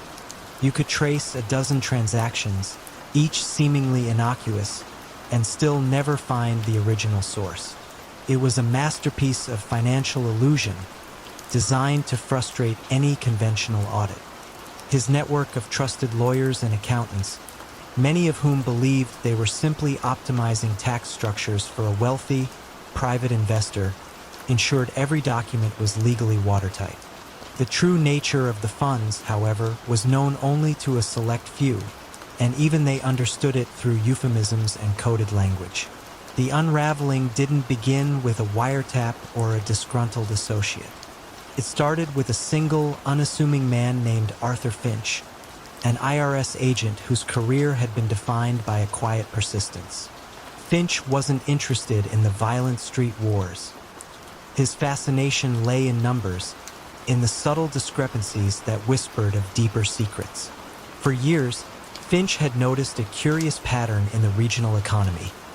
Certain industries, seemingly unrelated, exhibited an unusual, synchronized surge in profits, often linked by obscure holding companies. He began to trace these threads, not looking for crime, but for anomalies. He spent countless hours poring over public records, corporate filings, and obscure property deeds. It was painstaking work, almost meditative in its quiet intensity. Finch's investigation wasn't a pursuit, but an excavation. He wasn't after Silas Thorne directly. He was simply following the money, wherever it led. He noticed the same offshore trust appearing in the most unlikely places, a struggling textile company one year, a flourishing vineyard the next. The common denominator was always a series of meticulously crafted, perfectly legal transactions that just didn't quite add up to genuine market growth. Each piece of the puzzle on its own was unremarkable, but when laid together, they began to form a sprawling, intricate mosaic that pointed towards a single, unseen architect. The genius of Silas Thorne's system was also its Achilles heel. Its very complexity, while obscuring direct links, created a detectable pattern for someone patient enough to see it. The true turn came not from a single informant, but from a quiet shift in the financial world. New banking regulations in a small European nation, designed to combat global terrorism financing, inadvertently tightened the screws on older, less transparent offshore accounts. One of Silas's oldest and most trusted shell corporations, which had been dormant for years, was flagged due to a sudden mandatory disclosure request. This led to a paper trail, not of criminality, but of a specific, unusual transfer from a legitimate American charity foundation to a newly acquired European vineyard. This charity, ostensibly legitimate, was a front used by Silas decades ago, and its recent activity, however minor, drew Finch's attention. Finch discovered that the charity had received a large, untraceable donation decades prior, from a source that now, under the new regulations, revealed a faint connection to a string of defunct businesses in Chicago. This was the thread, the unassuming ledger, kept by a long-retired bookkeeper who had meticulously recorded every transaction, however obscure, for the textile business, now made sense. It wasn't about violence, but about tax evasion, financial fraud on an unimaginable scale, and the subtle manipulation of markets. The bookkeeper, now elderly and suffering from memory loss, had no idea of the ledger's true significance, but her precise entries, found during a routine audit of the charity that had accidentally linked to Silas, provided the undeniable proof. The quiet whispers of numbers, painstakingly pieced together by Arthur Finch, finally gave voice to the truth behind Silas Thorne's impeccable facade. His downfall wasn't a fiery crash, but a slow, quiet fade into the stark light of irrefutable evidence. In the hushed, almost reverent quiet of a forgotten municipal archive, tucked away in the sprawling heart of Berlin, a young researcher unearthed an anomaly. It was not a grand state secret, but a faded, anonymous photograph nestled within an innocuous folder marked Post-War Reconstruction Committee, Miscellaneous. The image itself was unremarkable. A street scene from the late 1940s, bustling with life, yet something about it whispered of a deeper, unseen current. How could such a mundane item, lost for decades, become the first thread pulled from an intricate tapestry of power and quiet manipulation? And what secrets did it truly hold about the man who orchestrated its quiet influence? Elias Thorne was not a man of grand gestures or intimidating presence. He was a figure of whispers and shadows, a master of the unseen. In the chaotic, fractured landscape of post-war Berlin, where trust was a luxury and information a currency, Elias carved out his niche. His unassuming office, posing as a historical research consultancy, was anything but.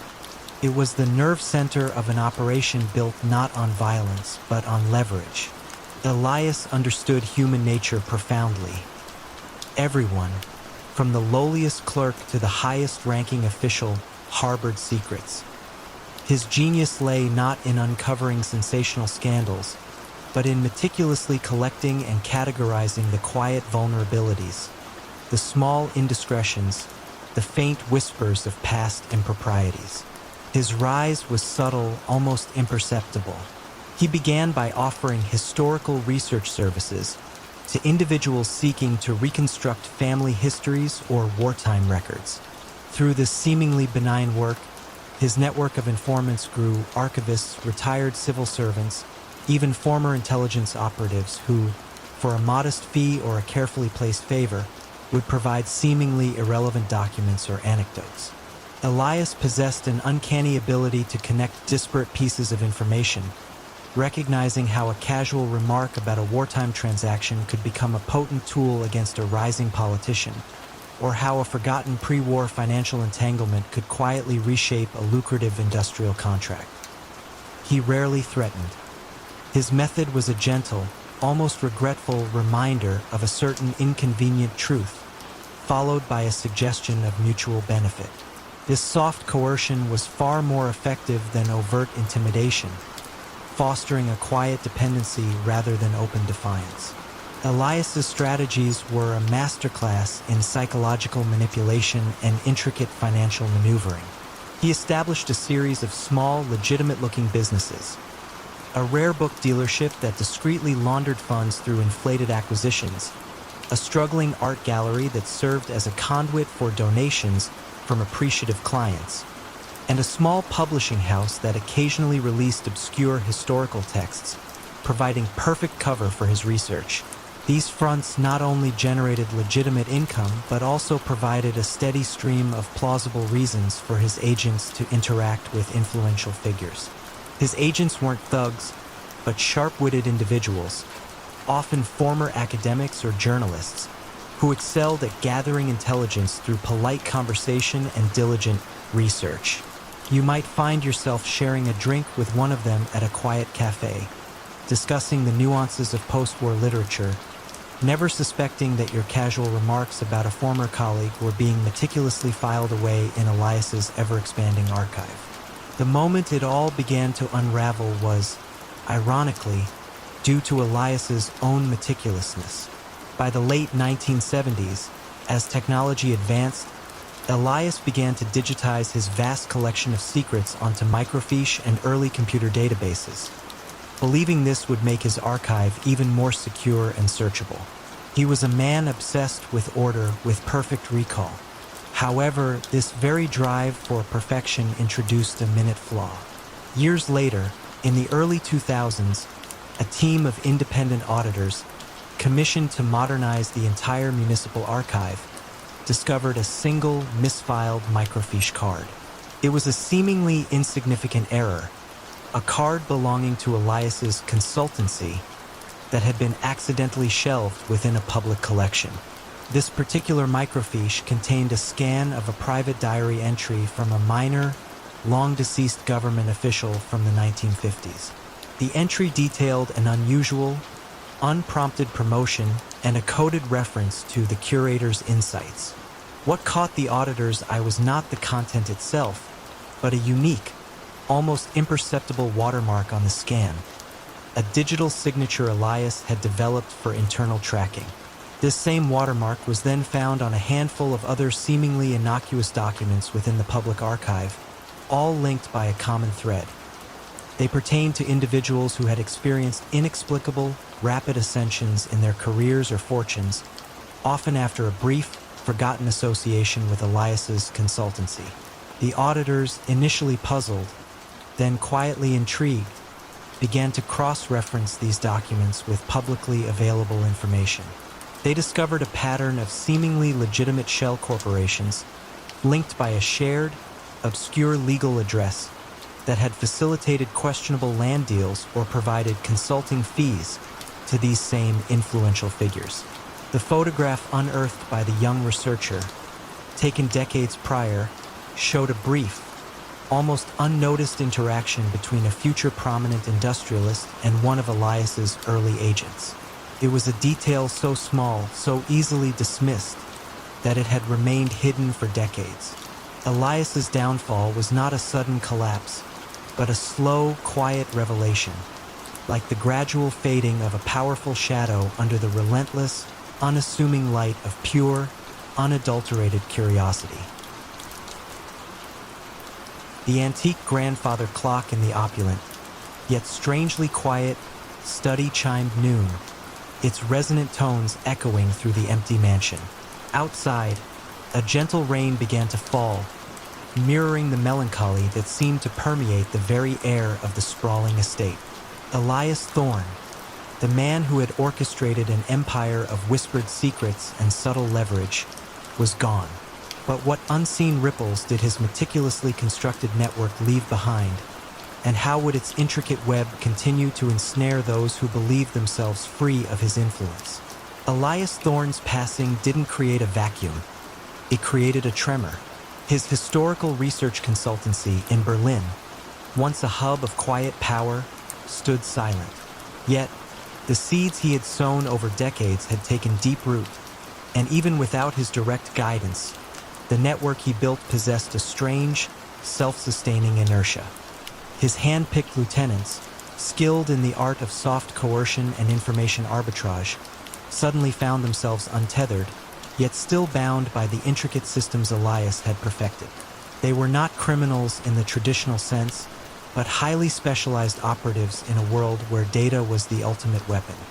His vast, digitized archive, the very tool that had hinted at his downfall, now became an accidental legacy. Secured by layers of outdated but fiendishly complex encryption, it was a treasure trove of vulnerabilities, a digital roadmap to the skeletons in countless powerful closets. No single individual could access the entire archive, but fragmented copies, stored across multiple redundant systems and offline backups, meant that segments of Elias's influence remained potent.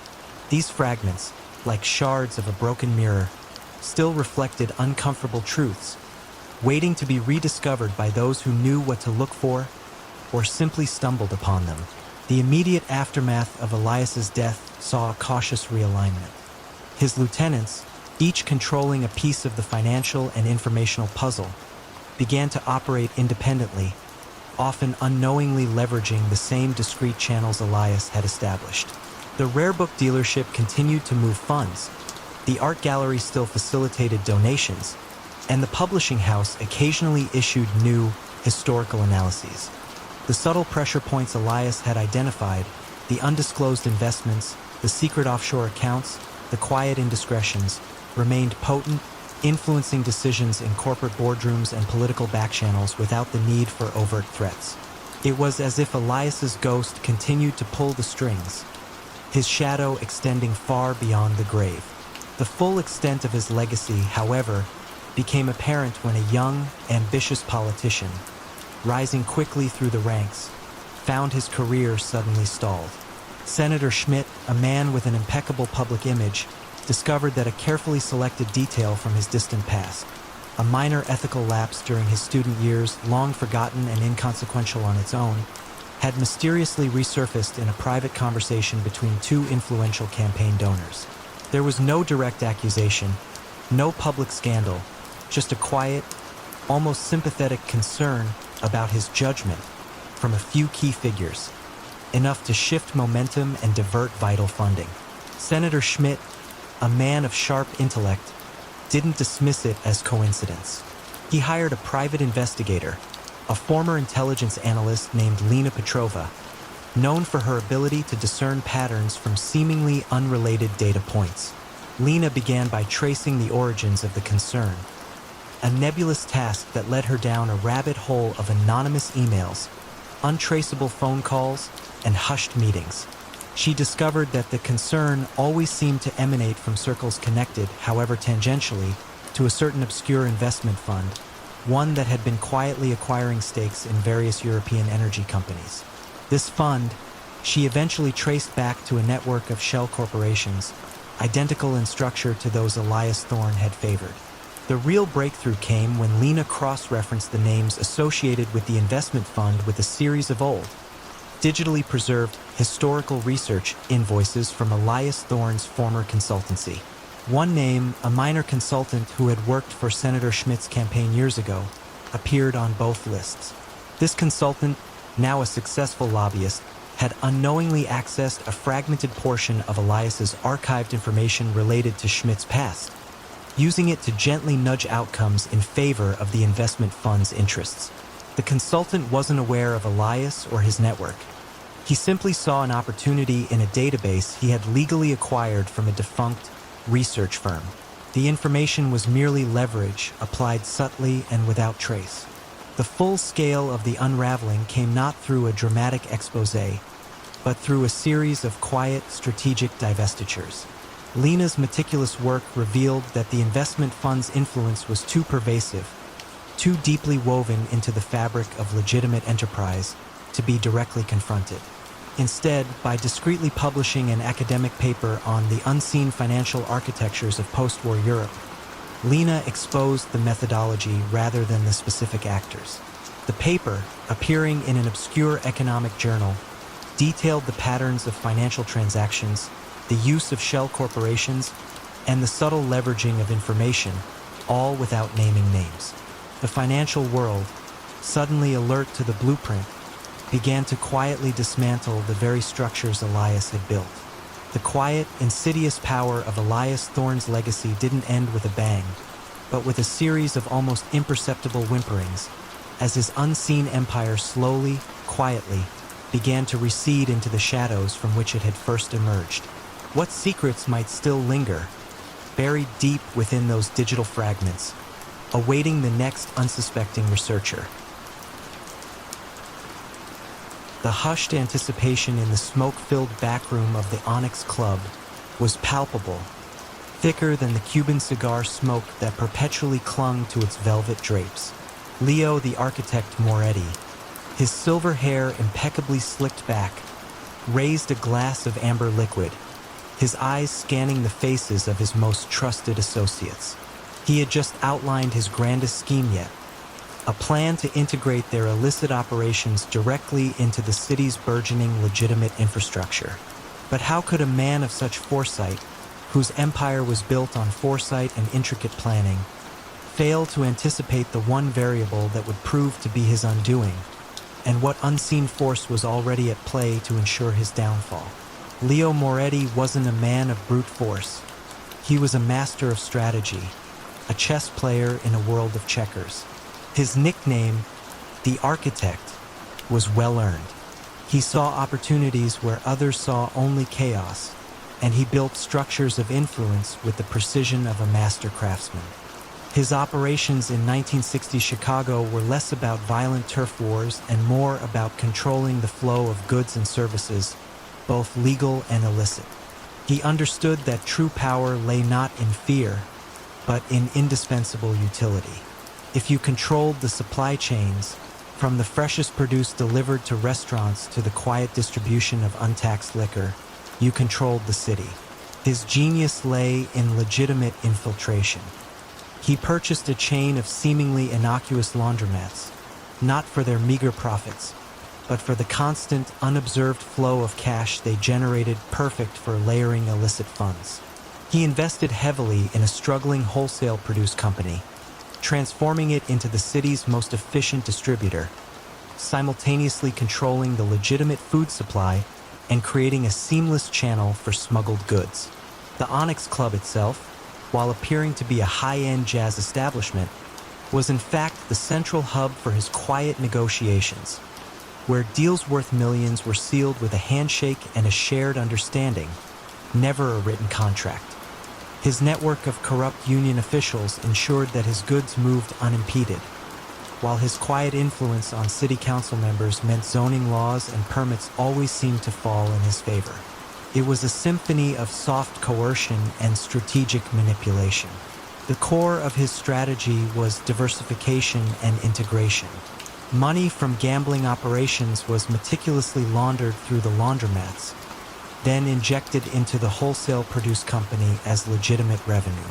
This clean money was then used to purchase real estate, acquire more businesses, and even fund seemingly legitimate political campaigns. The complexity of the transactions, each one appearing justifiable on its own, made it nearly impossible to trace the original source of the funds.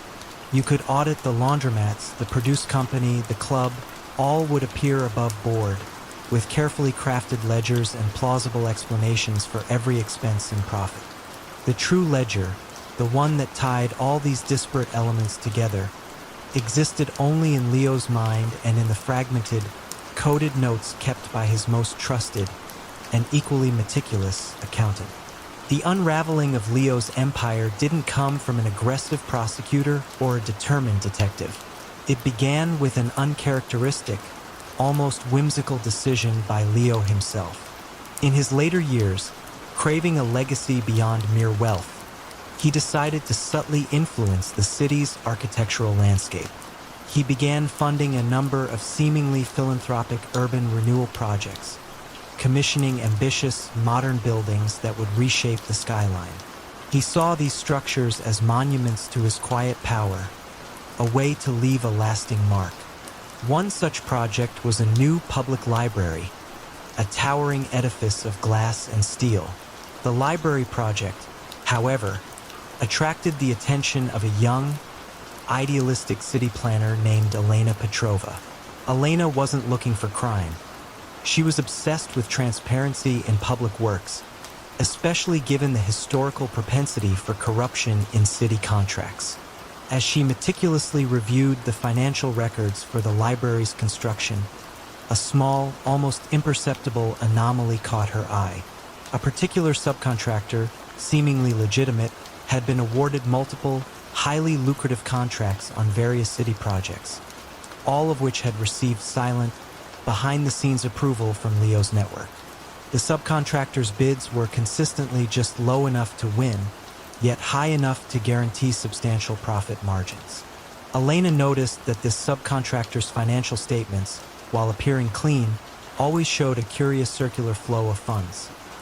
Money from an offshore holding company routed through a small, seemingly unrelated dry cleaning business, then invested in the subcontractor.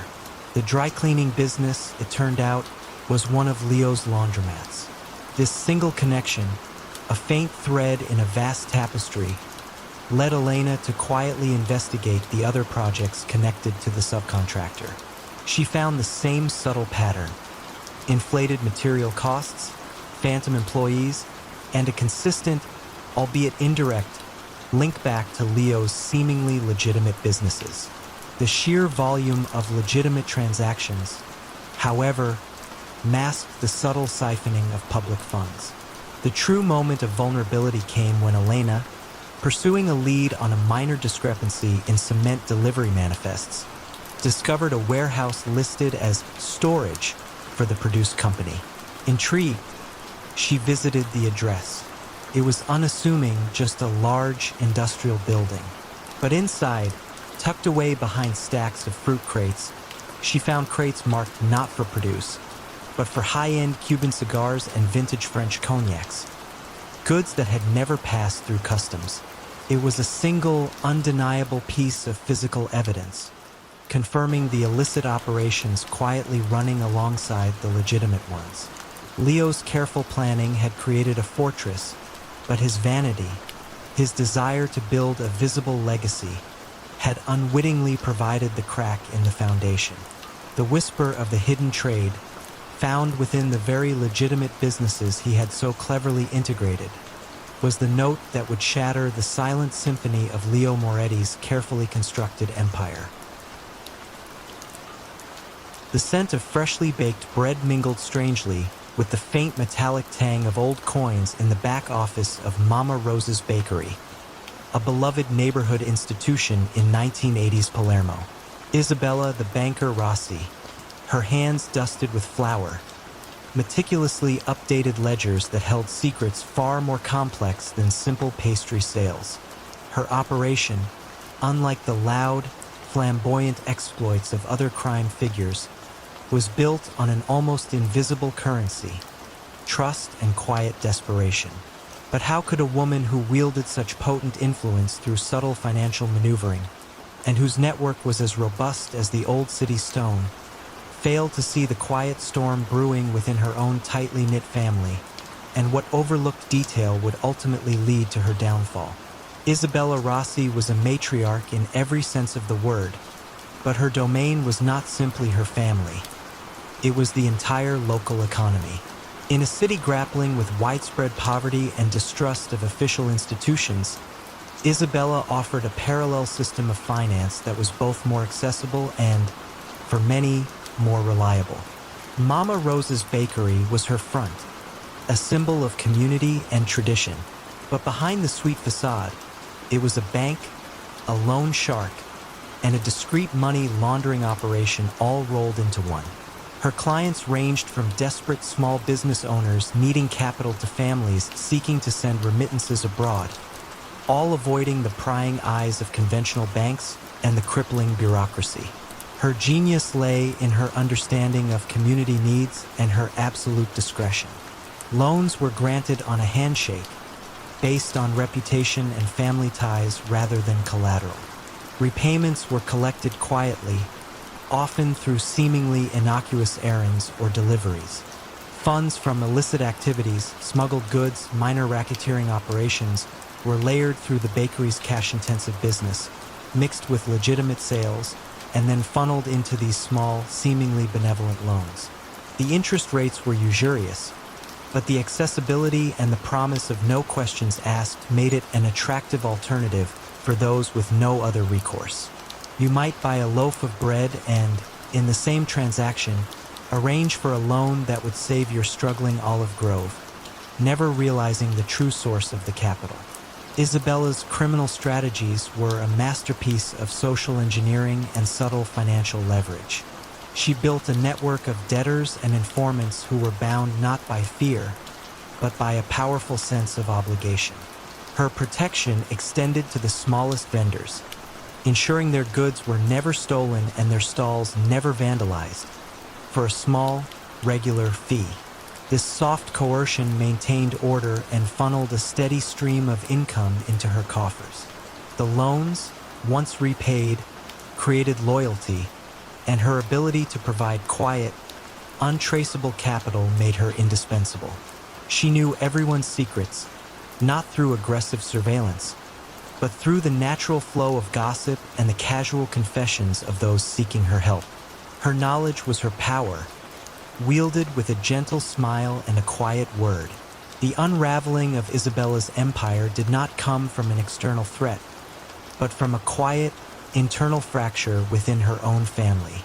Her youngest son, Antonio, a bright but restless soul, chafed under the weight of the family business. He craved legitimacy, a life unburdened by the constant shadow of illicit dealings.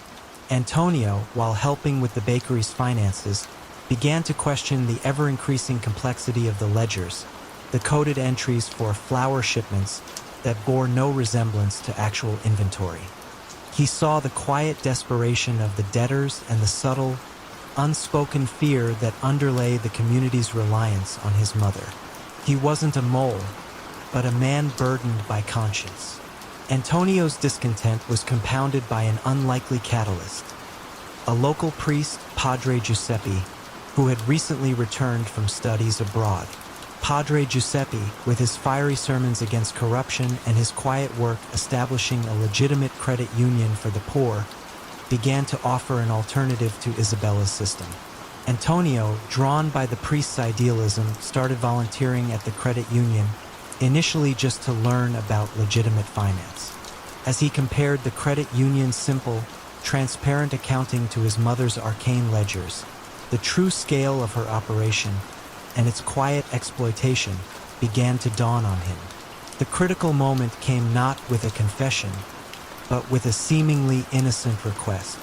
Padre Giuseppe, in need of a significant sum to fund a community center, approached Isabella for a loan. Isabella, ever the pragmatist, saw an opportunity to extend her influence. She agreed on condition that the credit union's financial records be managed by her trusted associates, a seemingly innocuous oversight measure. Antonio, now fully embedded in the credit union's operations, was tasked with integrating its books with the advisors. As he did so, he discovered a fundamental flaw in his mother's system: her reliance on a single, aging, and increasingly fallible coded key for all her complex transactions. This key, a seemingly random sequence of numbers and Sicilian proverbs, was now documented, however indirectly, in the credit union's files due to the required integration. Antonio discreetly brought his concerns, not to the authorities, but to Padre Giuseppe. He explained the nature of the flour shipments and the true meaning behind the cryptic proverbs. Padre Giuseppe, a man of faith but also pragmatic action, understood the danger. He quietly provided the anonymous, coded information to a new, incorruptible magistrate who had just arrived in Palermo, stressing the need for absolute discretion. The magistrate, a young woman named Sofia Contini, began a quiet investigation, not into Isabella, but into the broader patterns of illicit finance in the city. The coded entries, which only Isabella and Antonio understood, were now a Rosetta Stone for an outsider. Isabella's downfall was not a dramatic raid, but a slow, quiet constriction. The legitimate credit union flourished, gradually siphoning away her most desperate clients. The magistrate, armed with the coded key, began to quietly freeze assets tied to the flour shipments and offshore accounts, citing obscure tax infractions. Mama Rose's bakery remained open, its bread still delicious, but the silent, powerful engine of Isabella's financial empire slowly seized up. The quiet hum of her power, once so pervasive, faded, leaving behind only the scent of flour and a bitter legacy, revealed by the very son she had hoped to protect. What other hidden truths lie buried beneath the surface of seemingly ordinary lives? The gentle hum of server racks punctuated the otherwise sterile silence of the data center, a stark contrast to the gritty, analog world of crime. Julian the Ghost Thorne, a man whose face was known only to a handful of trusted shadows, watched lines of code scroll across multiple monitors, each character representing a quiet financial transaction, a digital whisper in the vast noise of the internet. His empire was not built on territory or violence, but on the ethereal planes of cyberspace, manipulating markets and siphoning wealth with the deftness of a phantom. But how could a man who operated with such digital precision, leaving no discernible trace in the physical world, be brought low by something as old-fashioned and tangible as a simple photograph? And what forgotten connection would ultimately expose his elusive empire? Julian Thorne was a paradox, a ghost in the machine who craved real-world power. Operating from a series of anonymous data havens across Eastern Europe in the late 1990s and early 2000s, he perfected the art of sophisticated cyber fraud and financial manipulation. His targets weren't local businesses, but multinational corporations, investment banks, and even national treasuries. He didn't use guns or intimidation. His weapons were algorithms, phishing campaigns, and zero-day exploits. He could make millions vanish from one account and reappear, laundered and legitimized, in another, all within the blink of an eye. His genius lay in his understanding of the nascent global financial system, its interconnectedness, and its blind spots. He created elaborate schemes of high-frequency trading where algorithms, under his control, would execute millions of microtransactions, creating artificial market volatility and siphoning off fractions of a cent from each trade. These infinitesimally small amounts, multiplied by billions of transactions, accumulated into staggering sums. He also specialized in soft coercion through digital means, quiet, untraceable data breaches of influential individuals, not for public exposure, but to gain leverage for insider trading or to subtly steer policy decisions in his favor. You might see a sudden, inexplicable surge in a stock you hadn't heard of, or a policy shift in a minor regulatory body, never knowing it was the ghost's unseen hand at work. Julian's criminal strategies were a masterclass in technological stealth and layered anonymity. He used encrypted networks, anonymizing software, and a web of proxies that stretched across continents, making it virtually impossible to trace his digital footprints back to a physical location. His money laundering operations were equally sophisticated, involving cryptocurrency exchanges, long before they became mainstream, shell companies registered in island nations, and complex round-robin transfers through multiple banks, each transaction appearing to be for legitimate software development or data consultation. His agents were not enforcers, but highly skilled programmers, ethical hackers turned rogue, and financial analysts who could navigate the darkest corners of the dark web. They communicated through encrypted channels, their identities known only by pseudonyms. The unraveling of Julian's empire didn't begin with a digital forensic breakthrough or a successful hack.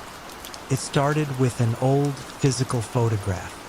Years before he became the ghost, Julian Thorne, then a brilliant but socially awkward computer science student, had attended an obscure academic conference in Zurich. A freelance photographer, hired to document the event, had taken a candid shot of Julian intently discussing a complex mathematical equation with a renowned cryptographer. The photograph, a single print, had been filed away in the photographer's personal archive and largely forgotten. Decades later, a team of cybersecurity experts, assembled by Interpol and dubbed the Digital Shadows Unit, was investigating a series of highly sophisticated financial market manipulations that defied conventional attribution. Led by Detective Anya Sharma, a former mathematician with an uncanny ability to spot patterns in chaos, the unit had painstakingly pieced together a profile of the elusive perpetrator, whom they nicknamed the Ghost. They knew his methods, his preferred attack vectors, and even his peculiar coding style, but they had no name, no face, no physical trace. The critical break came when Anya's team, exploring a seemingly unrelated lead concerning a historical data breach from a defunct Swiss bank, stumbled upon a reference to the Zurich conference. The bank's internal security report, dating back to the late 1990s, mentioned a notable attendee, Julian Thorne, who had, purely coincidentally, been present during a minor, then unexplained network anomaly at the conference venue. The anomaly had been dismissed as a glitch. Anya, intrigued by the name, then cross-referenced it with academic databases. A single, grainy image from the conference archives appeared, the old photograph. What caught Anya's eye was not Julian's face, but the unique, almost artistic knot he had tied in his shoelaces. A very specific, obscure lacing technique he had learned in his youth. Anya had seen this exact knot before, not in person, but in the highly stylized, almost signature way the ghost had subtly encrypted certain lines of his most complex malicious code, a kind of digital Easter egg he left in his work. It was a pattern of complexity, an almost artistic signature, disguised as random data. It was an aesthetic quirk, a forgotten habit from his academic days, transformed into an unconscious digital fingerprint. The photograph, combined with the subtle coding signature, provided the tangible link. Anya's team then used facial recognition software on the old photo, cross-referencing it with the vast, publicly available digital footprint of the internet. They found no direct matches for Julian Thorne in the criminal databases, but they did find a strong, albeit indirect, match to an individual who had briefly registered a domain name for a small, now-defunct data storage company in Eastern Europe in the early 2000s. A company that had served as one of the Ghost's earliest, most temporary digital fronts. The physical world, through a simple, forgotten image, had finally provided the anchor needed to pull the elusive Ghost out of the digital ether and into the stark light of reality. What other invisible threads connect our past to our present, waiting for discovery? The faint, metallic tang of old money and stale cigar smoke hung heavy in the air of the clandestine poker game, played out in the private backroom of a seemingly ordinary shipping company warehouse in Brooklyn, 1940. Vincent the Collector Bellini, a man whose quiet demeanor belied a mind sharper than any blade, watched the cards being dealt. His empire wasn't built on loud declarations of power, but on quiet acquisitions, absorbing smaller operations like a silent tide.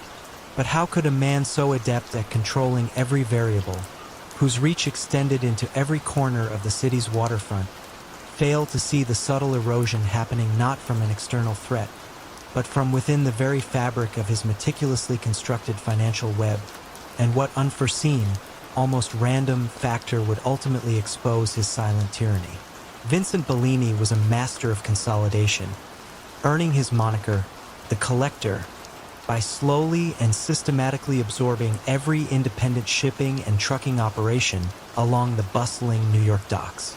He didn't use overt violence often. His preferred methods were economic strangulation and soft coercion. He'd buy up their debts, control their supply lines, or simply offer them a deal they couldn't refuse. A quiet buyout that seemed generous on the surface but left them with no alternative. His goal was monopoly not just of illicit goods, but of all goods flowing through the port. If a legitimate business wanted to move its cargo, it eventually had to go through Vincent's network, either directly or indirectly. His genius lay in his integrated approach. He owned the trucking companies, the warehouses, even had silent partners in the stevedore unions. This allowed him to control the entire supply chain, ensuring that contraband, from high-end liquor smuggled during Prohibition's lingering shadow to untaxed cigarettes and textiles, could be seamlessly mixed with legitimate cargo. The shipping company front, Atlantic Freight and Logistics, appeared to be a model of efficiency, with perfectly maintained ledgers and seemingly legitimate contracts. Yet, within these ledgers were coded entries for special handling fees or priority cargo, which represented the premiums paid for illicit goods, often by legitimate businesses desperate for uninterrupted service. Vincent's criminal strategies were a complex dance of legitimate commerce and hidden enterprise. Money from protection rackets and illicit cargo was laundered through the freight company's extensive payroll and inventory system. Phantom cargo shipments would generate legitimate-looking invoices, providing a paper trail for dirty money to enter the legal economy. He also cultivated a network of fixers and facilitators within various government agencies, ensuring that inspections were lax, permits were expedited, and regulations were conveniently overlooked. It was a system built on interdependence, where everyone, from dock workers to minor officials, benefited from the seamless flow of goods, whether they knew their true origin or not. He rarely needed to threaten. The unspoken understanding of his pervasive control was enough. The unraveling of Vincent's empire didn't come from a determined law enforcement agency or a turncoat.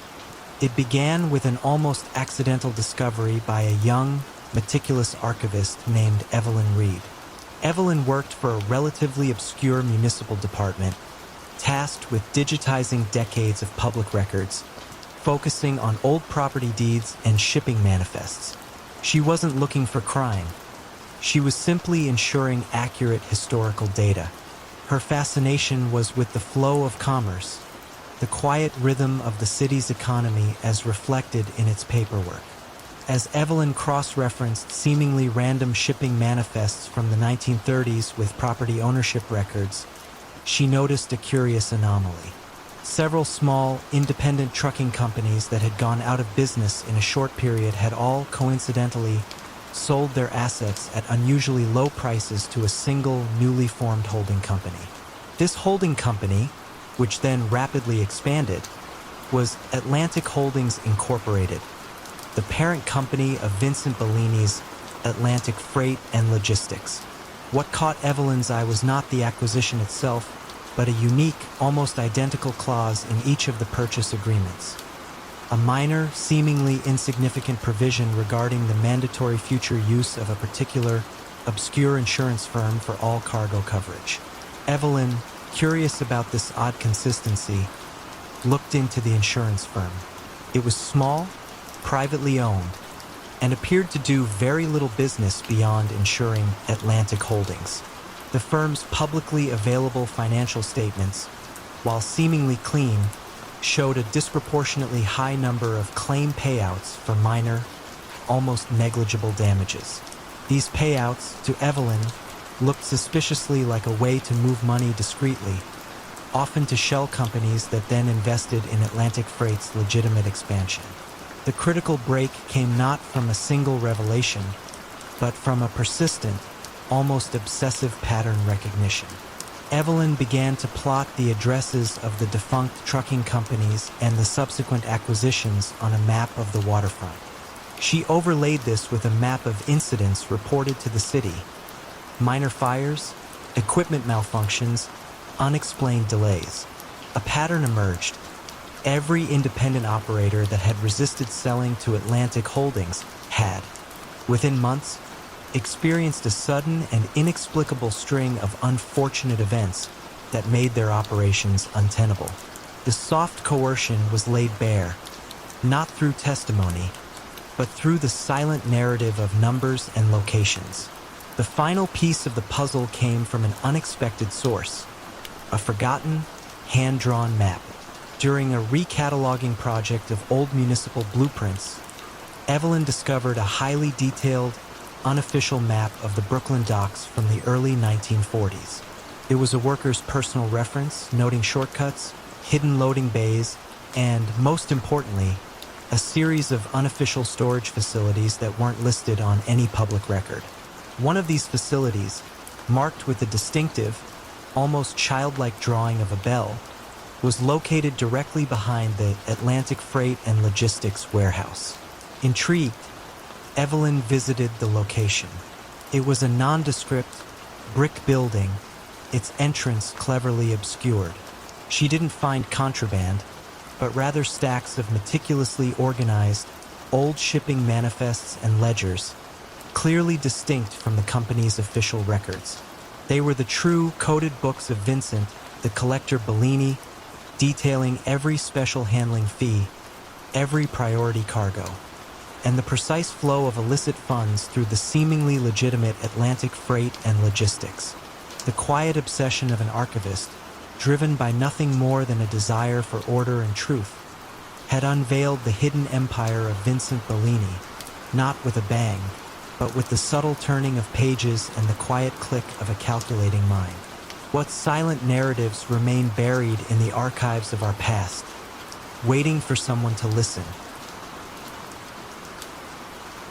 The pristine, gilded lobby of the Capitol building shimmered under the morning light, a stark contrast to the shadowy deals being brokered in nearby private dining rooms.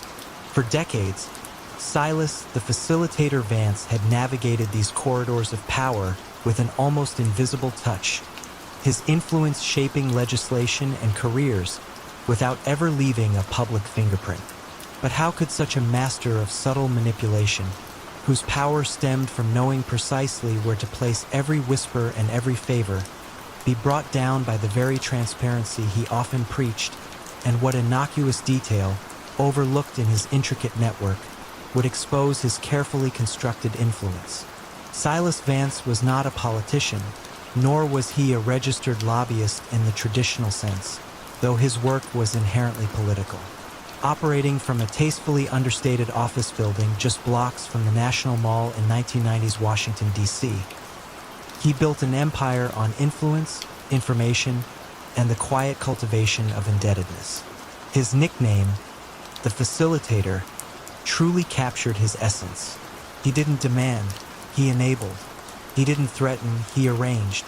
His genius lay in identifying potential legislative bottlenecks or regulatory hurdles and then, with surgical precision, applying just the right amount of pressure. A well-timed campaign contribution, a judiciously placed consulting fee, or a perfectly curated dinner party where connections were subtly forged. His clients were often large corporations or wealthy individuals seeking to navigate the complex maze of federal bureaucracy, and Silas ensured their path was always smooth. His methods were a masterclass in soft power. Instead of direct bribes, Silas meticulously managed a network of political action committees, PACs, and seemingly independent think tanks that would channel funds to politicians and their campaigns. These funds, while perfectly legal as donations, created a deep sense of obligation. He also specialized in information arbitrage. Through his vast network of former government officials and congressional staffers, he acquired early insights into upcoming legislation, regulatory changes, or even the personal proclivities of key decision-makers. This knowledge was rarely used for overt blackmail. Instead, it informed his strategies on where to apply subtle pressure, or which seemingly innocuous amendments to legislation would serve his clients' interests. You might read about a new bill passing with bipartisan support, never knowing that its nuanced wording, hidden in a technical appendix, was a direct result of Silas's invisible hand. Silas's criminal strategies were embedded deep within layers of legitimate finance. Money from corporate clients, funneled through various strategic consulting firms or policy research institutes that he controlled, would be dispersed as honorariums for speaking engagements by politicians or as research grants to academic institutions whose studies conveniently supported his favored policies. These were not direct payments for votes, but rather a sophisticated system of quid pro quo that operated entirely within the perceived bounds of legality. Every transaction had a plausible justification. Every expense was meticulously accounted for on paper, making it incredibly difficult for any single auditor to spot wrongdoing without understanding the entire, interconnected ecosystem. The unraveling of Silas Vance's empire didn't come from a whistleblower or an investigative journalist. It began with an unexpected assignment for Dr. Elena Petrova, a brilliant but largely unknown financial auditor from the Government Accountability Office, GAO. Elena was tasked with a seemingly mundane project, a comprehensive review of federal grants allocated to the burgeoning waste management and recycling sector in the late 1990s. She wasn't looking for corruption. She was assessing efficiency and compliance. As Elena meticulously analyzed thousands of grant applications and disbursement records, a curious pattern emerged.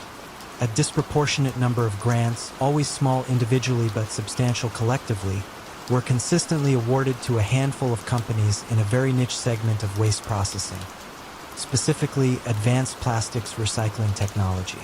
While the technology itself was promising, the companies receiving the grants often had limited track records and unusually complex ownership structures involving multiple layers of holding companies. What truly caught Elena's attention was a series of small, repetitive administrative fees attached to these grants, always paid to a specific, obscure non-profit organization that claimed to be promoting sustainable urban development. Elena investigated this nonprofit. His financial statements appeared clean, showing legitimate charitable activities. However, a minute digital breadcrumb, a tiny, almost imperceptible metadata tag embedded in the nonprofit's annual financial submission, a relic of an outdated accounting software system, revealed something startling. This metadata linked the nonprofit's administrative fees, however small, to an unusually high volume of donations received from several prominent political PACs and policy advocacy groups that, on paper, appeared entirely unrelated. The critical break came when Elena, following this obscure metadata trail, discovered that these PACs and advocacy groups consistently contributed heavily to the campaigns of a specific, influential congressional subcommittee. This subcommittee had been instrumental in drafting and passing the very legislation that created the grants for the advanced plastics recycling technology.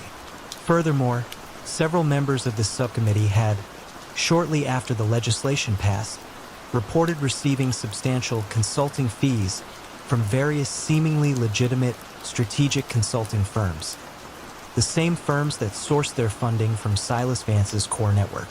Silas Vance's carefully constructed empire wasn't brought down by a smoking gun, but by the relentless pursuit of an almost invisible digital whisper. Elena Petrova's meticulous work, connecting disparate, seemingly legitimate financial transactions across a vast and intricate network of influence, finally illuminated the true nature of his subtle manipulations. The innocuous administrative fees, the consulting arrangements, and the campaign donations, once viewed as isolated acts of legitimate influence, now revealed a comprehensive, systemic pattern of quiet corruption. The transparency Silas preached, in the end, became his undoing, exposing the architect of unseen power through the very paper trail he had so skillfully crafted. What other unseen networks still operate, cloaked by the illusion of legitimacy? The hushed excitement rippled through the grand auction house in Paris. A masterpiece by Modigliani, long believed lost during the tumult of World War II, was suddenly unveiled, poised to fetch an astronomical sum. But how could such a revered work, missing for half a century, reappear so quietly, and what overlooked detail in its supposed journey from obscurity to the glittering auction block would ultimately betray the man who orchestrated its reemergence? Leopold Dubois, proprietor of the exquisite Galerie Dubois in the heart of the Marais, was the quiet luminary behind the Modigliani's discovery. Known in exclusive art circles as the curator, Leopold wasn't merely an art dealer. He was an art historian, a savant with an encyclopedic knowledge of provenance and a sixth sense for overlooked treasures. His gallery, a sanctuary of hushed reverence, catered to a global elite of collectors, private museums, and discreet investors. He didn't engage in crude forgeries or outright theft. His genius lay in legitimizing pieces that had been illicitly obtained years, even decades ago, works with murky histories expropriated during wartime or quietly taken from defunct private collections during political upheavals across Eastern Europe. His rise was predicated on trust and an almost mythical aura of authenticity. Leopold would discover these pieces, often claiming they had been held in obscure family collections or unearthed in forgotten attics. He would then, using his vast network of academic contacts and restoration experts, meticulously construct a plausible, albeit entirely fabricated, provenance. These fabricated histories, supported by carefully aged documents and expert opinions from sources he discreetly influenced, were so convincing they often fooled even the most seasoned art historians. He offered an irresistible allure, the chance to own a piece of history that should have been lost, at a price that, while high, seemed a bargain given its rarity. The core of Leopold's strategy was sophisticated money laundering and an intricate web of soft coercion. Funds from the sale of these unethically sourced works flowed through Galerie Dubois as legitimate sales, often disguised by inflated valuations of other, genuinely legal pieces. He also owned a discreet, highly reputable art restoration studio, Atelier Lumière, which served as another perfect conduit. Here, restoration work on these questionable pieces would be vastly over-invoiced, the difference creating clean capital. Wealthy collectors who might have acquired pieces with similarly dubious provenances found themselves quietly indebted to Leopold for his authentication services, or for his discreet silence about their own collections. The quiet fear of exposure, the gentle hint that a rival might have acquired a truly lost masterpiece, was often enough to secure their cooperation or their eager purchase. The unraveling of Leopold's empire didn't come from a police raid or a turncoat art handler. It began with an academic paper published by Dr. Camille Moreau, a brilliant but unassuming art conservator at the Sorbonne. Dr. Moreau specialized in the scientific analysis of historical pigments and restoration techniques. She wasn't an investigator, merely a scientist obsessed with the verifiable truth of materials. Her paper, Anachronistic Binding Agents in Post-War European Restoration, explored how certain obscure synthetic varnishes, developed in the late 1960s, had inexplicably appeared in the supposed restoration of several pre-19th century paintings. While not indicating forgery, it pointed to a curious inconsistency in conservation practices. What truly piqued Dr. Moreau's curiosity was a specific proprietary blend of a synthetic resin and a rare, almost unique natural wax that she had detected in minute quantities on several seemingly unrelated paintings that had undergone restoration in the past 2 decades. This blend was a signature, almost of a particular restoration studio, but its presence on pieces purportedly from different centuries, requiring vastly different historical techniques, was baffling. The more she investigated, the more she found this unique signature. The critical break came when a young, digitally savvy art provenance researcher, Arthur Schmidt, working for an international cultural heritage organization, read Dr. Moreau's paper. Intrigued, Arthur began cross-referencing public auction records and gallery acquisition lists with Dr. Moreau's anonymized examples. He discovered that every single painting identified by Dr. Moreau as having this peculiar anachronistic binding agent had either been sold by or had passed through Galerie du Bois, often after a period of restoration by Atelier Lumière. Leopold's downfall was rooted in his own meticulousness and his blind spot for digital data. Atelier Lumière, for insurance and quality control, maintained highly detailed digital logs of every material used in every restoration project. While Leopold expertly managed the physical provenance documents, he overlooked the digital footprint of his restoration front. Arthur Schmidt, leveraging new data analysis tools of the early 2000s, was able to cross-reference these digital logs with the gallery's sales records. He found the same obscure binding agent consistently applied across a wide range of paintings from vastly different historical periods and artistic styles, a logical impossibility for truly authentic restorations.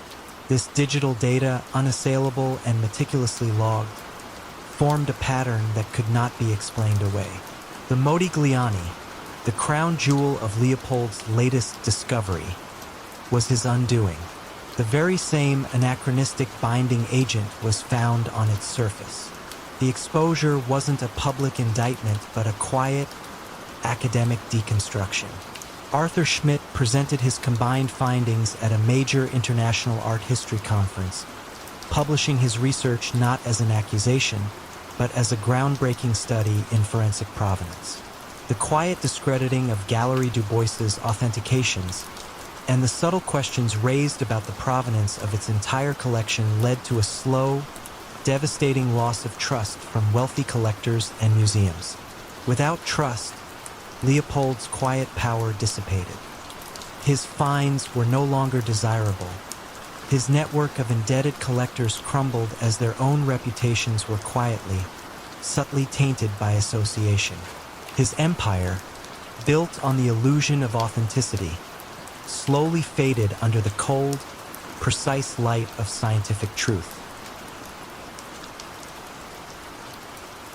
The scent of old paper and dust filled the air in the forgotten back room of the Sentinel, a struggling local newspaper in a quiet Midwestern town, 1950. George, the editor Albright, a man whose bifocals were perpetually perched on his nose, meticulously proofread the obituary section, his focus unwavering. His true power, however, wasn't in reporting the news, but in shaping it, in determining whose stories saw the light of day and whose were buried forever. But how could a man who controlled the very narrative of a community, and whose influence rested on the quiet manipulation of public perception, be undone by the very anonymity he so carefully cultivated, and what seemingly insignificant error would finally expose his quiet grip on the town? George Albright wasn't a criminal in the traditional sense, at least not visibly. He didn't engage in racketeering or violent extortion. His domain was information, and his weapon was silence. As the owner and editor of the Sentinel, the only newspaper in a county of sprawling farms and close-knit communities, he held a unique position of unchecked power. He didn't need to issue threats. The unspoken understanding that a discreet word from him could make a problem disappear, or worse, expose a deeply held secret, was enough. His genius lay in understanding the subtle, almost subconscious influence of perceived truth. His rise was a slow, almost imperceptible process. He acquired the Sentinel at a bargain during the lean years after the war, slowly transforming it from a struggling local rag into the authoritative voice of the community. He cultivated relationships with every influential figure in town: the mayor, the sheriff, the local banker, the high school principal. He knew everyone's stories, their aspirations, and their vulnerabilities. His office, filled with the comforting scent of newsprint and coffee, was a confessional for the powerful and the desperate alike. He would offer advice, subtle hints about how to handle a delicate situation, or quiet assistance in making an inconvenient truth vanish from the public eye.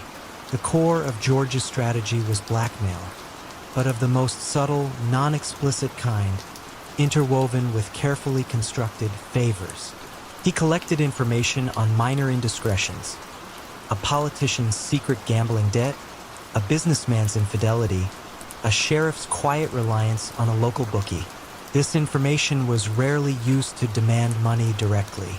Instead, it was leverage for mutual cooperation. A well-placed article praising a politician's initiative might appear just as a controversial zoning permit was quietly approved. A sheriff might find a routine crime report subtly downplayed in exchange for overlooking an unlicensed business. The payments weren't cash. They were influence, protection, and the silent agreement to look the other way. George's money laundering was equally subtle, disguised within the legitimate operations of the newspaper. Advertising revenue from businesses that barely existed, or subscriptions from phantom readers, quietly funneled illicit funds into the paper's accounts. The printing press itself, running through the night, could easily produce extra, untaxed circulars for discreet distribution, generating additional, untraceable income. The complexity of these hidden transactions, buried within the day-to-day operations of a legitimate, publicly trusted institution, made them nearly impossible to detect without an intimate knowledge of the paper's true financial architecture. The unraveling of George's empire didn't come from a dramatic confession or a brave informant. It began with an almost whimsical, long-forgotten hobby of George's: amateur photography. Years ago, in his youth, George had been an avid shutterbug, developing his own prints in a makeshift darkroom in his basement.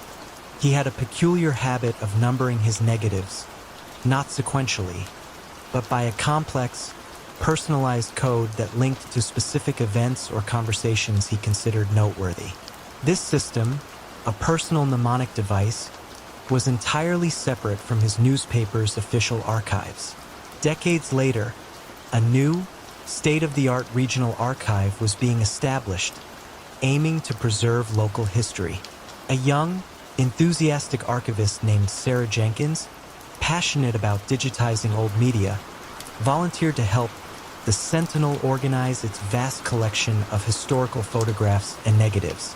George, proud of his youthful hobby, reluctantly allowed her access to his personal negative collection, believing them to be harmless amateur works. As Sarah meticulously processed and cataloged the negatives, she noticed George's unusual numbering system. One particular sequence, 07G4A, consistently appeared alongside images of seemingly innocuous social gatherings, town hall meetings, Rotary Club luncheons, school events. What made them stand out was the peculiar way George had framed these shots, almost always featuring a specific local official or businessman in a subtle, almost unnoticeable moment of awkwardness or hushed conversation. This in itself was not suspicious, but it piqued Sarah's curiosity.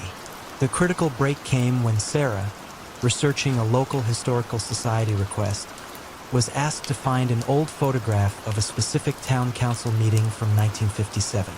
She found it in George's personal collection, labeled 07G4A.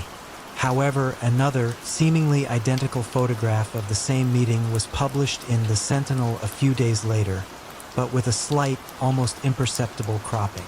The published version cropped out a minor figure in the background, a known, albeit discreet, local bookie, who was subtly handing an envelope to the councilman now featured prominently in the paper. The uncropped negative, with George's unique code, revealed a quiet transaction that had been deliberately excised from the public record. Sarah, a keen observer, started looking for other instances of similar, subtle cropping in George's personal negative collection when compared to the published photographs. She found dozens. Each instance revealed a small, uncomfortable detail, a furtive handshake, a shared glance with an unsavory character, a discreet exchange of a document that had been meticulously removed from the public narrative. The unique numbering system on the negatives, combined with a later, seemingly innocuous property dispute George was involved in, allowed Sarah to connect specific favor articles in the paper to the blackmail photographs.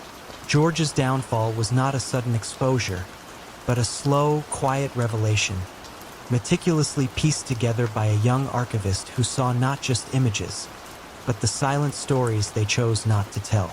What other truths lie hidden in the forgotten archives of our lives, waiting for someone to observe the subtle deletions? The flickering neon sign of the Midnight Arcade cast a sickly green glow on the rain-slicked streets of Tokyo's Shinjuku district in the early 1990s. Inside, the cacophony of arcade games masked a quieter, more lucrative operation. Kaito the Ghost in the Wire's Tanaka, a young man barely out of his teens, his fingers dancing across a custom-built keyboard, orchestrated a hidden network of digital whispers and quiet diversions. His empire wasn't built on force, but on the exploitation of nascent digital systems. But how could such a technically brilliant mind, operating in a realm of pure information, be tripped up by something as seemingly mundane as a discarded floppy disk, and what long-forgotten digital signature would ultimately lead to his undoing?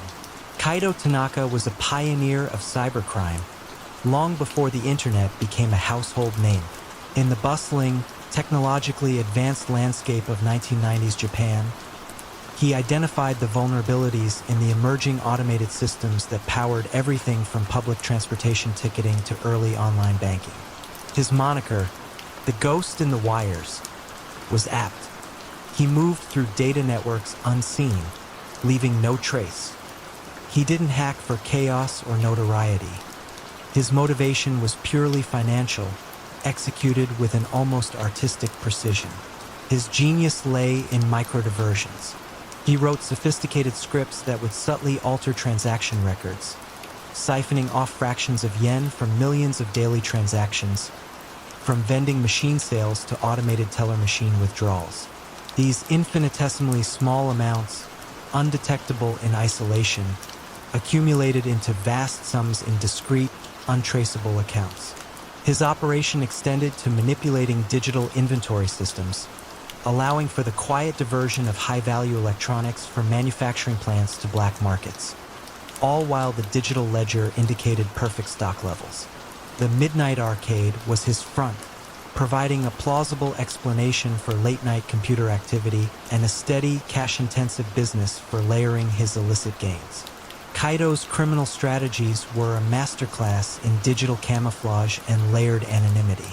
He used dial-up modems and payphones to connect to early bulletin board systems, then bounced through multiple compromised servers across the globe, obscuring his origin. His money laundering was equally innovative for its time, leveraging the booming parallel economies of the period.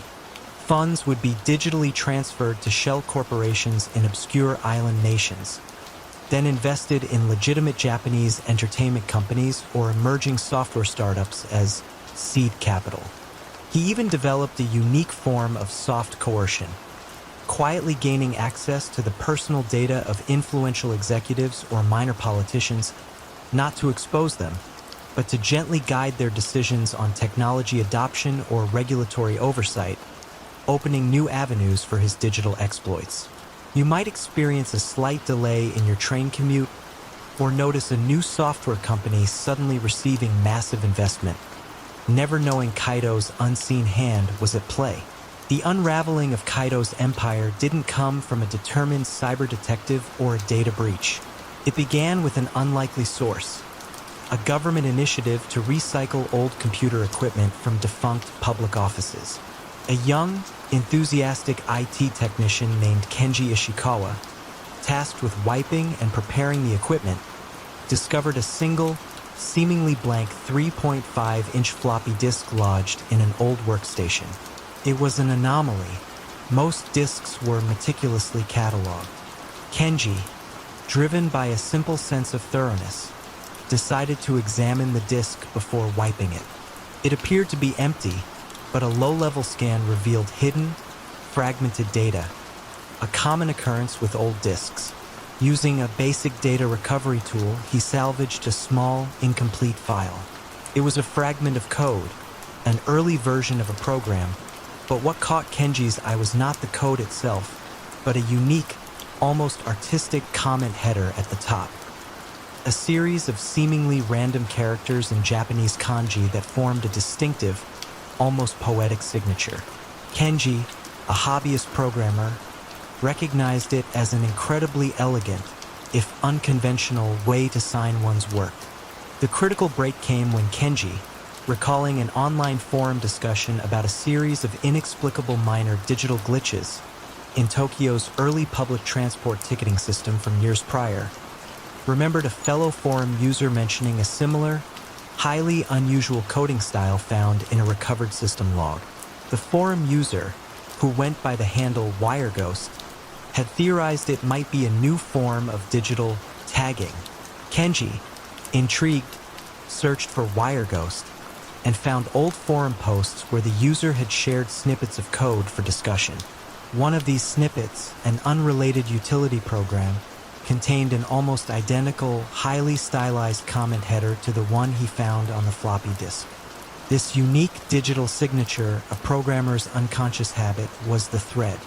Kenji, working discreetly, cross-referenced the WireGhost forum activity with known public records from that era. He found that the WireGhost user had once, briefly, used an email address linked to an internet cafe located directly above the Midnight Arcade. Further investigation revealed that Kaido Tanaka, then a student, had been a frequent, late-night customer at that very internet cafe, paying only in cash. Kaido's downfall was not a dramatic raid, but a quiet, almost academic discovery.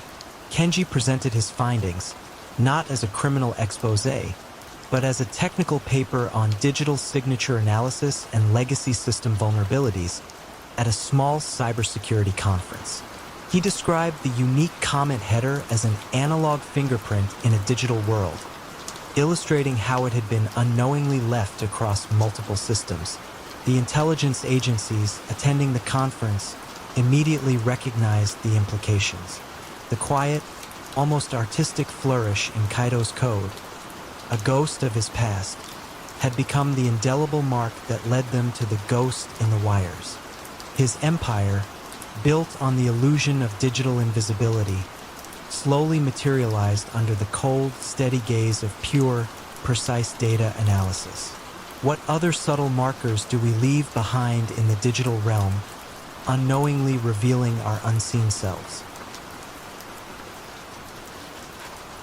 It was a seemingly insignificant detail on a tax form, a minor discrepancy in the reported revenue of a suburban dry cleaning chain, that first caught the eye of a junior auditor in the Bureau of Internal Revenue in the late 1950s. How could such a vast and meticulously constructed financial empire, built on the quiet, methodical laundering of illicit gains, begin to unravel from such an almost imperceptible flaw?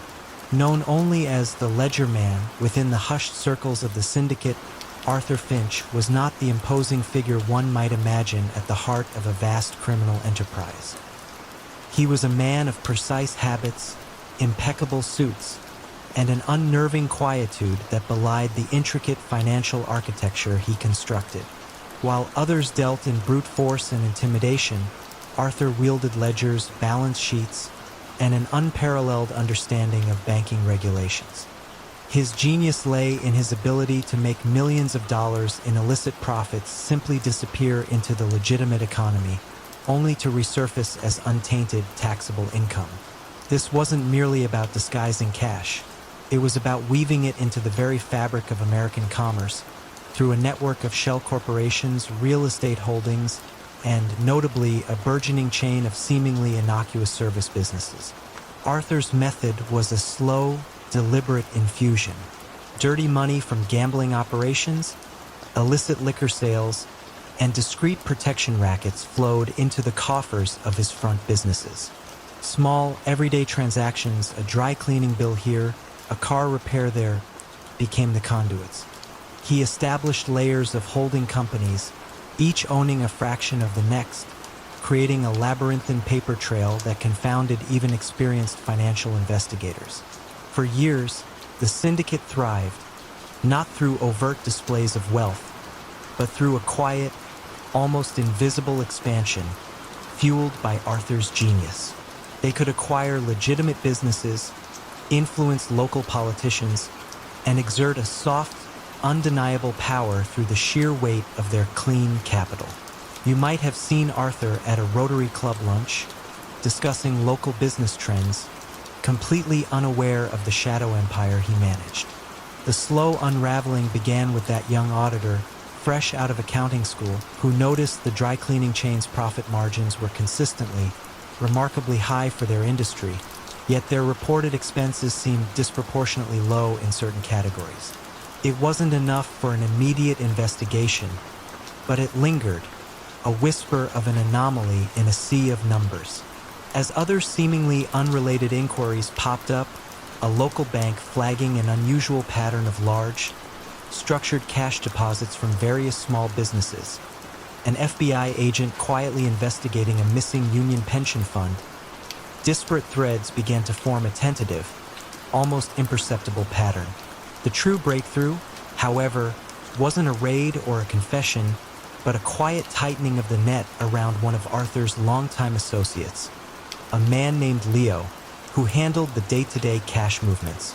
Leo, a creature of habit, had always believed in Arthur's untouchable system, but when a series of seemingly minor arrests for unrelated, low-level infractions started to affect his street-level operations, Leo grew nervous.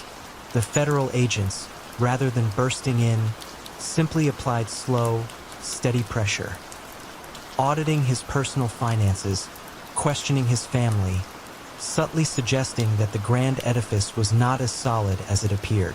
Under this relentless, quiet scrutiny, Leo, in a moment of panic and self-preservation, provided a small, seemingly irrelevant piece of information about a specific offshore account, a detail he thought was too insignificant to matter. That seemingly irrelevant detail, when cross-referenced with the initial dry cleaning anomaly and the bank's flagged deposits, provided the crucial link the authorities needed. It wasn't a smoking gun, but a thread that, when gently pulled, began to unravel the entire, intricate tapestry of Arthur Finch's financial empire. The arrest was as understated as the man himself. Federal agents arrived at his modest suburban home one Tuesday morning. Arthur was in his study, meticulously balancing his personal checkbook, when they knocked. He offered no resistance, no theatrics. The quiet click of the handcuffs was the loudest sound in the room, a stark testament to how even the most complex and discreet criminal enterprises can ultimately be brought down by a single, overlooked detail and the silent weight of relentless investigation. The city of Chicago in the late 1940s whispered tales of Elias Thorne, a man known to make problems vanish without a trace of overt violence. People simply disappeared from their positions of power. Their businesses crumbled, their reputations eroded, yet never a broken bone, never a drop of blood was shed by his hand. How did a man become the most feared enforcer in the city's underworld without ever needing to resort to physical aggression? And what happens when such subtle power is finally challenged? Elias Thorne was an anomaly. While other enforcers relied on brute force, the glint of a knife, or the ominous thud of a blackjack, Elias understood a deeper, more insidious power, the power of quiet destruction. He had a preternatural ability to uncover secrets, to identify vulnerabilities, and to exploit them with a chilling precision that left his targets utterly undone. Before he joined the syndicate, he was a meticulous researcher, perhaps even a promising, if disillusioned, law student. He observed that fear wasn't about physical pain, but about the disintegration of one's world, one's standing, one's very sense of security. His method was to isolate. A rival businessman might suddenly find his lines of credit mysteriously drying up, his most loyal employees resigning for personal reasons, or his most critical suppliers encountering unforeseen logistical nightmares. There were no threats, no violent visits, just a slow, methodical constriction of their economic and social oxygen. This quiet expertise made Elias invaluable to the syndicate's boss, a shrewd operator who recognized the changing landscape of law enforcement. Public bloodshed drew unwanted attention, but financial ruin and social ostracism were harder to trace back to direct criminal activity. Elias handled labor disputes by quietly exposing union leaders' past indiscretions, turning fierce opposition into compliant silence. He resolved internal disagreements by subtly discrediting one faction, making them appear untrustworthy or incompetent, leading to their quiet removal. His strategies were sophisticated, relying on blackmail, meticulous background investigations, and the strategic dissemination of damaging information through a network of unwitting contacts. He crafted scenarios where his victims would appear to have brought their own ruin upon themselves, leaving no fingerprints, only despair. His unique, almost academic approach, however, did not sit well with everyone. The old guard, men who had clawed their way up through brutal street fights and intimidation, viewed Elias's methods with a mixture of awe and thinly veiled contempt. They saw it as soft, unmanly. A rising, hot-headed capo named Frankie, the Fixer Moretti, who favored aggressive, public displays of power, openly scoffed at Elias's psychological games. Moretti believed that fear was best instilled through swift, decisive violence. This tension simmered, a quiet but dangerous power struggle beneath the veneer of syndicate unity. Elias, confident in the efficacy of his silent art, found himself needing to prove his superiority, not through violence, but through the flawless execution of his craft. The true unraveling began when Elias took on a particularly challenging assignment, silencing a highly influential, incorruptible city councilman who was relentlessly campaigning against organized crime's encroachment into civic projects. This wasn't a small-time operator. This man had powerful allies, a spotless reputation, and a deep understanding of urban politics. Elias applied his usual tactics, subtly digging into the councilman's past, looking for the smallest crack. He found a minor, decades-old indiscretion, a youthful indiscretion involving a questionable land deal, and began to carefully leak information, aiming to erode the councilman's public trust. The councilman, however, was not only tenacious but also unusually perceptive. He sensed the unseen hand, the calculated attacks on his character, and realized he wasn't facing a conventional threat.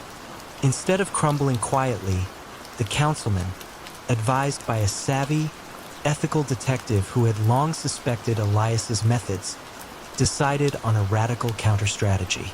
He didn't report threats. He reported a pattern of systematic character assassination and financial sabotage. He exposed the methods, the gradual erosion of his life, rather than waiting for a violent crime.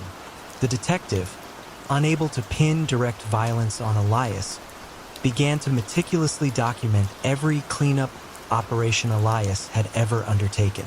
They interviewed former business partners who had inexplicably gone bankrupt, politicians who had abruptly resigned, and minor figures who had simply vanished from public life. There were no assault charges, no murder indictments, but a growing mountain of testimonies detailing a chilling pattern of quiet coercion, psychological manipulation, and economic ruin. The subtle, invisible strings Elias had pulled for years were finally being laid bare, one by one, in the cold light of legal scrutiny. The very absence of violence became the evidence. Elias Thorne was ultimately arrested not in a dramatic shootout, but in his quiet, unassuming office, surrounded by stacks of financial reports and meticulously organized files. The charges were not for assault or murder, but for racketeering, conspiracy, and an innovative interpretation of coercion through a documented pattern of psychological and financial destruction. The quiet click of the detective's pen as he signed the arrest warrant was the loudest sound in the room, sealing the fate of a man whose genius lay in silence, and whose undoing came when that silence was finally given a voice. In the sprawling, grimy docklands of 1970s New York, where fortunes were made and lost on the ebb and flow of global trade, Salvatore Sal Moretti, known simply as the Stevedore's Shadow, wielded an unusual kind of power. He wasn't the loudest voice, nor the most physically imposing, but every container that entered or left the port seemed to move only with his silent approval, and every union vote swayed precisely his way. How could a man with no official position command such absolute control over one of the busiest economic arteries in the world?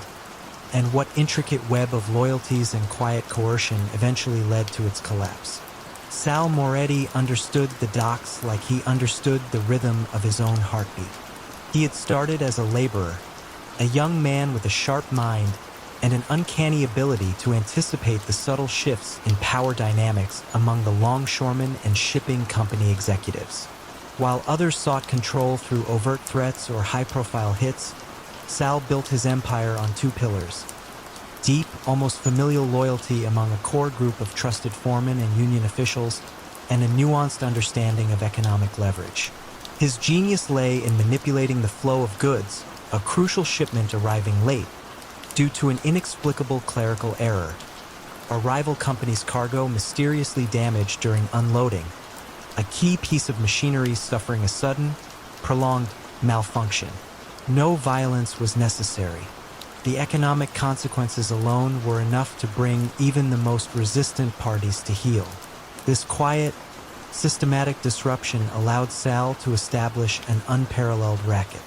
Every shipping company, every union local, every legitimate business operating within a 5-mile radius of the port eventually found it more expedient to pay a consulting fee to Sal's network, or to allocate a percentage of their contracts to businesses secretly controlled by him. This wasn't about extortion in the traditional sense. It was about facilitation.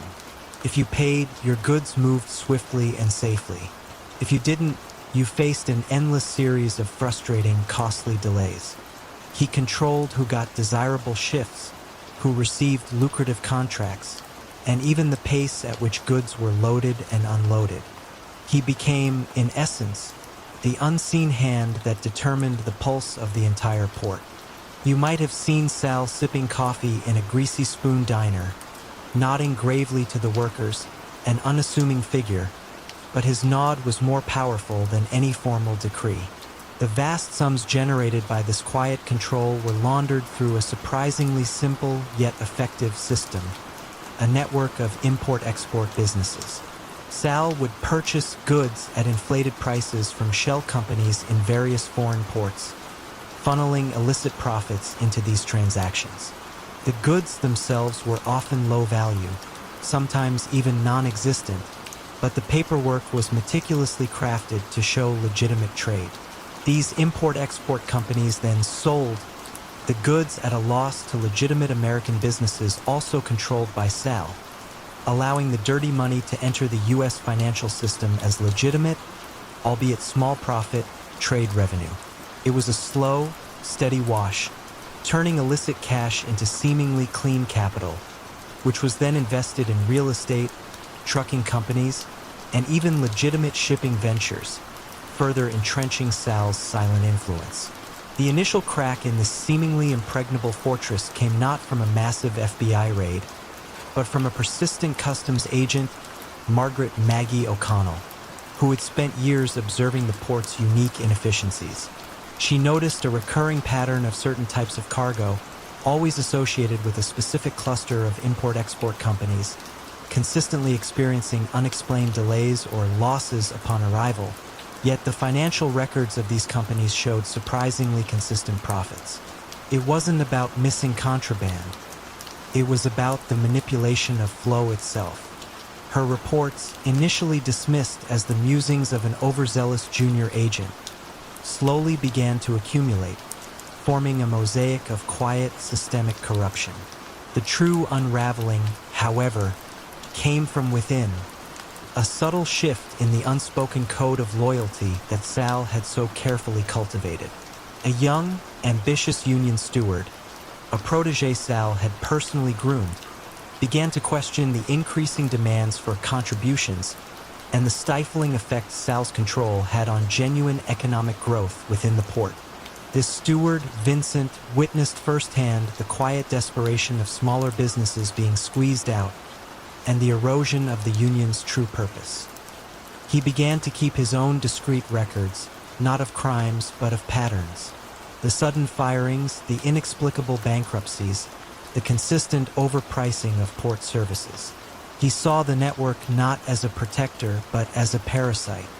Vincent, knowing the danger of direct confrontation, found an anonymous way to funnel his meticulous, non-incriminating observations to the persistent Agent O'Connell.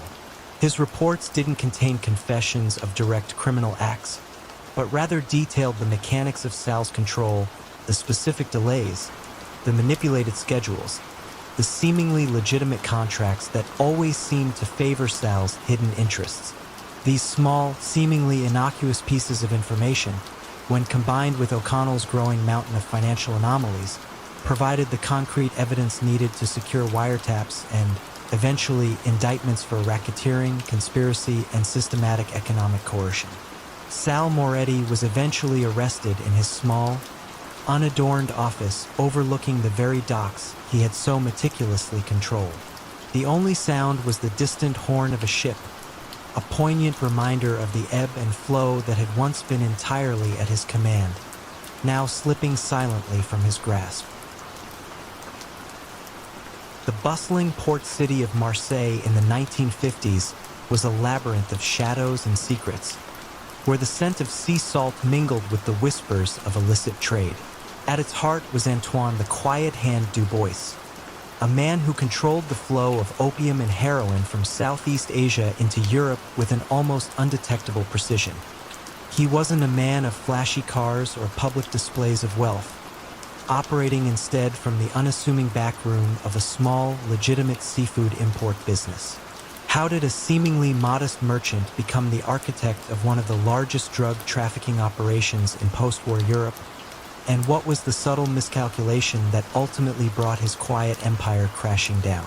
Antoine Dubois was a master of logistics, a man whose mind was a complex network of shipping routes, customs regulations, and human frailties.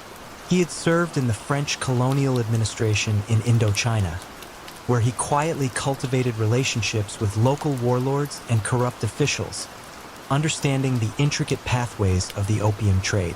When he returned to Marseille, he didn't seek to conquer through force, but to connect.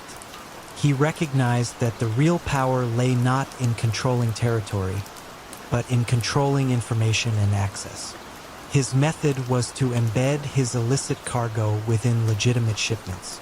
Opium paste was meticulously concealed within shipments of exotic spices, while refined heroin was hidden in the double bottoms of seemingly innocuous fishing trawlers, or even sewn into the padding of imported furniture. The sheer volume of legitimate trade provided the perfect camouflage. His operation, known chillingly as the French connection to a select few, was a symphony of discrete movements. Corrupt dockworkers received sealed packages that they were told contained valuable chemicals. Truck drivers transported unmarked crates alongside their regular deliveries. His network of distributors across Europe operated like independent cells, each receiving small, untraceable shipments, never knowing the full scope of the enterprise. Antoine himself rarely touched the drugs.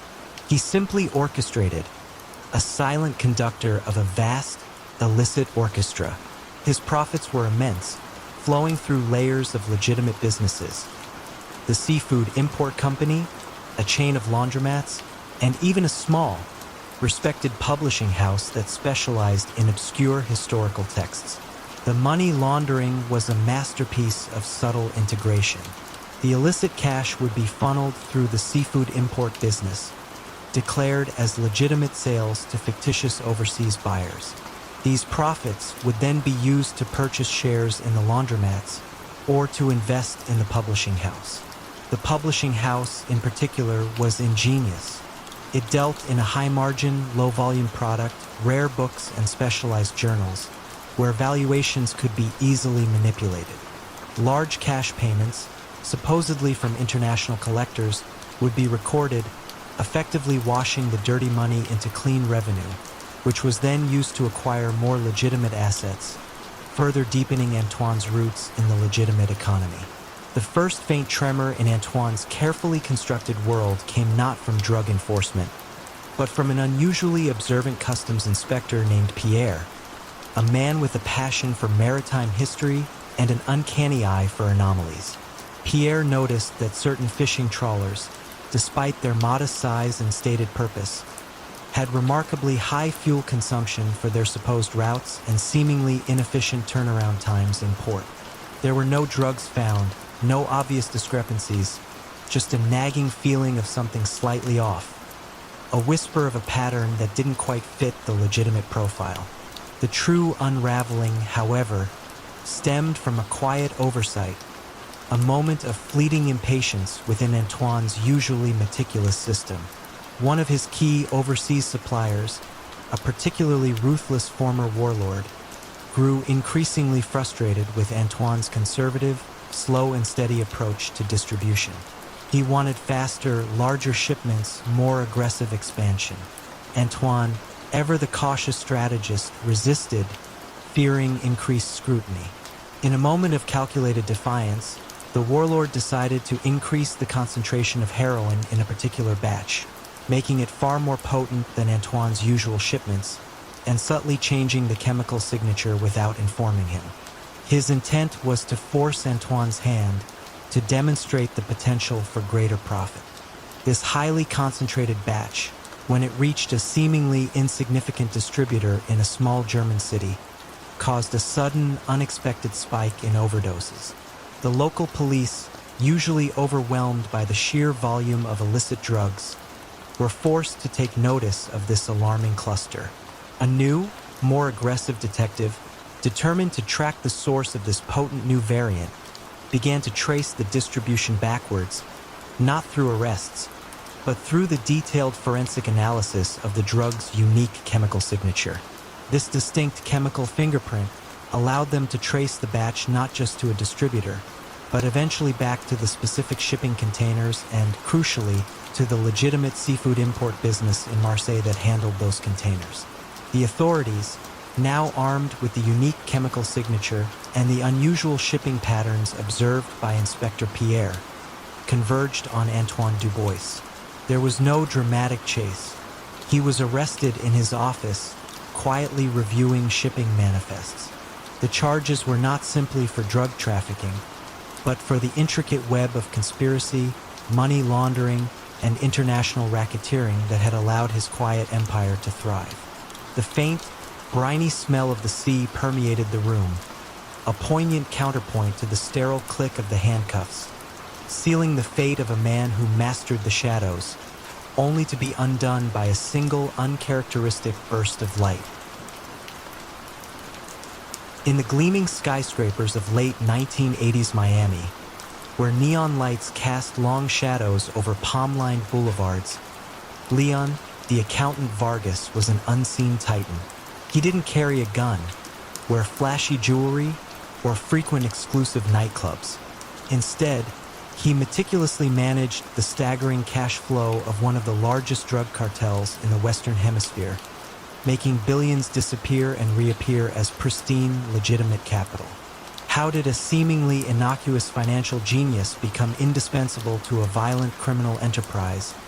And what subtle flaw in his perfect system ultimately exposed the entire sprawling network? Leon Vargas was a savant with numbers, a former banking prodigy who, disillusioned with the rigid ethics of corporate finance, found his true calling in the fluid, boundless world of illicit wealth.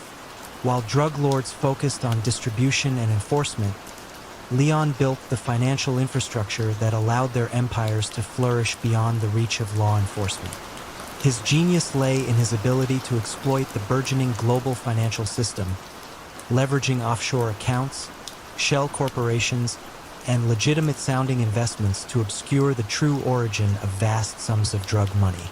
He transformed piles of dirty cash into streams of clean credit, allowing cartel leaders to purchase legitimate businesses, influence politicians, and live lives of unquestioned luxury, all while remaining financially untraceable.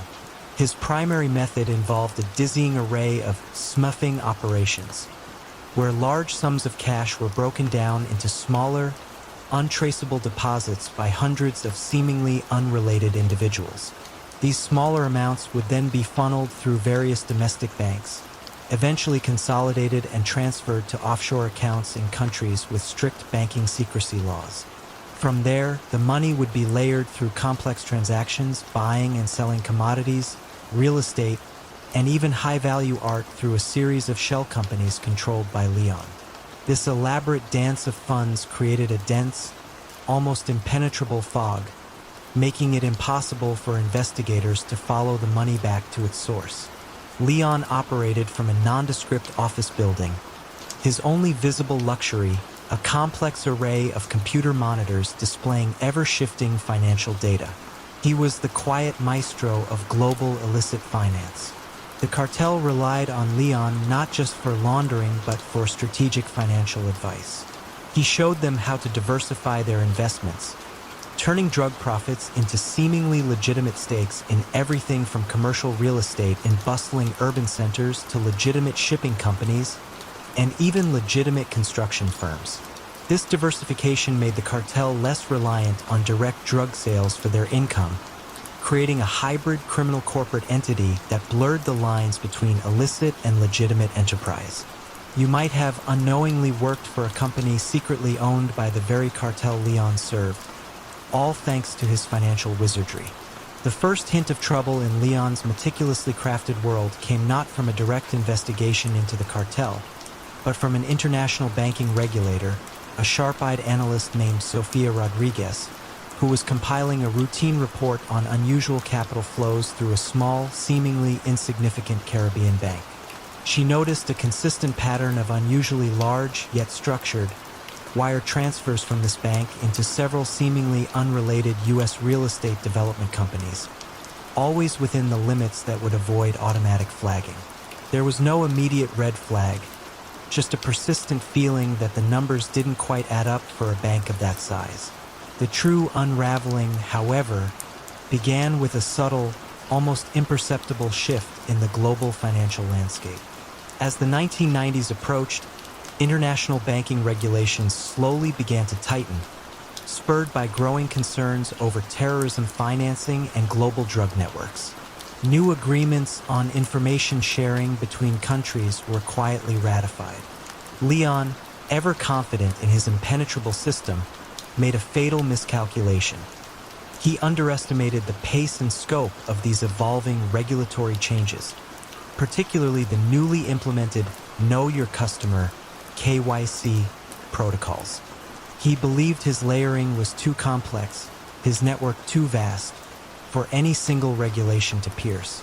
Specifically, a new, mandatory data sharing agreement between the U.S. and several Caribbean nations meant that for the first time, patterns of structured deposits that Leon had relied upon were being automatically cross-referenced across borders. It wasn't about one large transaction, but the cumulative effect of hundreds of small, seemingly legitimate ones that now, due to enhanced data analytics, began to link back to the same originating sources and ultimately the same illicit cash flows. The small Caribbean bank that Sofia Rodriguez had initially flagged was one of the first to be subjected to this enhanced scrutiny. They were forced to disclose their client list and transaction histories, revealing the intricate web of shell companies Leon had created. This new level of transparency provided the crucial thread for investigators. It wasn't a sudden raid, but a slow, methodical tracing of the money, backwards through the shell companies, through the smuffing operations, and eventually to the very locations where the illicit cash was initially deposited. Leon Vargas was ultimately arrested not in a dramatic shootout, but at a quiet, international financial conference in London, where he was ironically giving a lecture on innovative investment strategies. His laptop, filled with encrypted ledgers, was his only companion. The quiet click of the detective's camera as he photographed the complex financial diagrams on Leon's screens sealed the fate of a man who mastered the art of financial invisibility, only to be undone by the slow, inexorable tide of global transparency. In the smoky backrooms of Dublin's Old City in the 1990s, amidst the clinking of glasses and hushed conversations, stood Declan the Bookie O'Connell. He wasn't a man of fists, but of figures, building a vast, illicit gambling empire that stretched from the horse tracks of Leopardstown to the dimly lit poker games in back alleys across the island. Every wager, every payout, every whispered tip seemed to pass through his unseen hand. How did a seemingly legitimate bookmaker become the quiet financial heart of a sprawling criminal network? And what unexpected human element in his world of pure numbers finally brought his meticulous system undone? Declan O'Connell had an almost supernatural gift for mathematics and a deep understanding of human psychology, particularly the irresistible allure of a seemingly easy win. He had started legitimately, a small-time bookie known for his fair odds and quiet demeanor. But he quickly realized that true wealth lay not in legitimate margins, but in exploiting the gray areas of the law and the insatiable appetite for risk. He created an intricate network of runners, seemingly independent bookmakers in pubs, clubs, and social gatherings, who took bets on everything from local football matches to international political outcomes. These runners funneled their take to Declan, who, through a highly sophisticated, unrecorded ledger system, managed the vast sums and calculated the payouts. His operation was faster, more flexible, and more discreet than any legitimate gambling establishment, drawing in a vast clientele, from working-class punters to wealthy businessmen seeking to evade taxes on their winnings. His empire thrived on its invisibility. Bets were placed in cash, recorded on anonymous slips, and processed through a web of accounts that Declan meticulously managed. He leveraged the trust he had cultivated within communities, offering better odds and quicker payouts than legal alternatives, creating a loyalty that transcended mere business. If a significant bet was placed, Declan had a system of hedging through legitimate international betting exchanges, placing smaller counterbets to mitigate his risk, further blurring the lines between his illicit and legitimate activities. His public persona was that of a quiet, respectable businessman, perhaps a bit reclusive but undeniably successful. The vast profits from this underground gambling network were laundered through a chain of seemingly legitimate pubs and restaurants across Dublin, businesses that Declan gradually acquired. These establishments provided the perfect front. Cash from the illicit betting operations would be mixed with the legitimate daily takings from the pubs, declared as food and drink sales.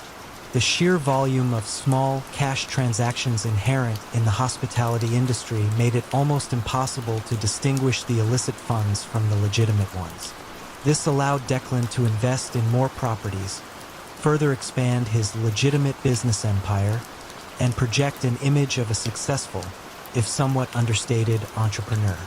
The first subtle crack in Declan's fortress of numbers appeared not through a police investigation, but through the observations of a new, keen-eyed tax auditor, Fiona Gallagher, who was reviewing the financial records of several Dublin pubs. She noticed that a particular cluster of pubs, all owned by the same holding company, controlled by Declan, consistently reported exceptionally high cash sales for their size and location, often outperforming even much larger, more popular establishments. There was no direct evidence of wrongdoing, just a persistent statistical anomaly that piqued her professional curiosity. The true unraveling, however, came from an unexpected source: a series of fixed horse races. Declan, in a rare deviation from his usual strategy of pure mathematical odds, had been quietly colluding with a stable owner to fix the outcome of several races, guaranteeing massive, untraceable payouts to key figures within his organization. This was a direct, albeit quiet, manipulation of the very sport that underpinned much of his business, driven by a desire to consolidate power and reward absolute loyalty. He believed these fixes were untraceable, known only to a trusted few. However, one of the jockeys involved in these fixed races, a young man named Liam, harbored a deep, simmering resentment. Liam was a talented rider, but constantly felt exploited by the stable owner and underpaid for his dangerous work. He saw the fixed races as a betrayal of the sport he loved and a humiliation to his integrity as a rider. He also noticed that Declan, usually so detached, had personally overseen the payouts for these specific fixed races, a rare deviation from his usual protocol. In a moment of quiet moral rebellion and desperation, Liam, using an anonymous tip, informed a sports journalist known for his integrity, not about the fixed races directly, he feared for his life, but about the unusual, almost impossible odds that Declan's private betting network had offered on those specific races and the disproportionately high number of winners it produced. This seemingly innocuous tip about impossible odds led the journalist to investigate Declan's betting patterns for those particular races. What he uncovered was not evidence of race fixing, but a clear, undeniable statistical anomaly that pointed to pre-knowledge. This information, when combined with Fiona Gallagher's tax audit observations about the unusual cash flow in Declan's pubs, provided the crucial pieces for a joint task force. They couldn't prove Declan fixed races, but they could prove he was operating a vast, illicit betting ring and systematically laundering massive amounts of cash through his pub empire, allowing him to evade taxes and operate outside the law. Declan O'Connell was arrested not amidst a flurry of bets or a dramatic raid, but quietly, in the back office of one of his seemingly innocuous pubs, surrounded by ledgers and account books. The charges were for illegal gambling operations, money laundering, and tax evasion. The only sound was the distant murmur of conversation from the pub's patrons, completely oblivious to the silent fall of the man who had controlled their every wager, a stark testament to how even the most brilliant architects of numerical control can be undone by the subtle, unpredictable force of human integrity and resentment.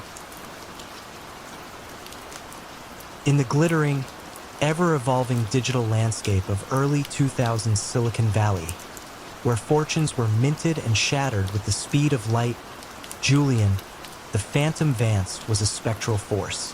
Corporations would discover their most guarded secrets. Unreleased software, executive strategies, even personal communications had appeared online, not through a dramatic breach, but as if they had simply materialized out of thin air. How could a man operate with such digital invisibility, systematically undermining the very foundations of corporate security, and what overlooked, almost artistic digital signature would eventually betray his silent mastery? Julian Vance was a paradox, a programming savant with an almost crippling social awkwardness, yet a mind that understood the interconnectedness of data like no other. He never sought direct confrontation or overt displays of wealth. Instead, he saw the burgeoning internet as a vast, unprotected vault, and information as the ultimate leverage. He didn't hack to steal money. He hacked to discover vulnerabilities, to uncover the secrets that executives desperately wanted to keep hidden. He then offered his cybersecurity consulting services to the very companies he had subtly compromised, presenting himself as a prescient guardian against unseen digital threats. Companies, baffled by mysterious data leaks or inexplicable stock fluctuations tied to internal rumors, often paid his exorbitant retainers, believing they were buying protection, not compliance. His method was a sophisticated form of digital coercion, a silent ballet of data manipulation. If a company proved recalcitrant, a minor, seemingly random glitch might occur. A critical database experiencing intermittent downtime, a key marketing campaign suffering a sudden, unexplained defacement, or a rival gaining an inexplicable edge in negotiations, armed with perfectly timed, damning information. Julian never issued threats. The mere occurrence of these incidents, always preceding or following a refusal to engage his services, was enough to bring even the most powerful executives to heel. He operated from a sparse, unmarked office, his world composed entirely of lines of code and the glowing screens that connected him to the digital nervous system of global commerce. He was the ghost in the machine, subtly shaping the destinies of multi-billion-dollar corporations. The immense profits generated by his consulting and corporate espionage were laundered through a convoluted network of seemingly legitimate tech startups and online advertising firms. Julian would establish shell companies that developed cutting-edge but ultimately vaporware software, then license these products to other shell companies at inflated prices. Or he would create vast, automated online advertising networks that build his own front companies for non-existent ad impressions, funneling illicit funds through a legitimate-looking stream of digital revenue.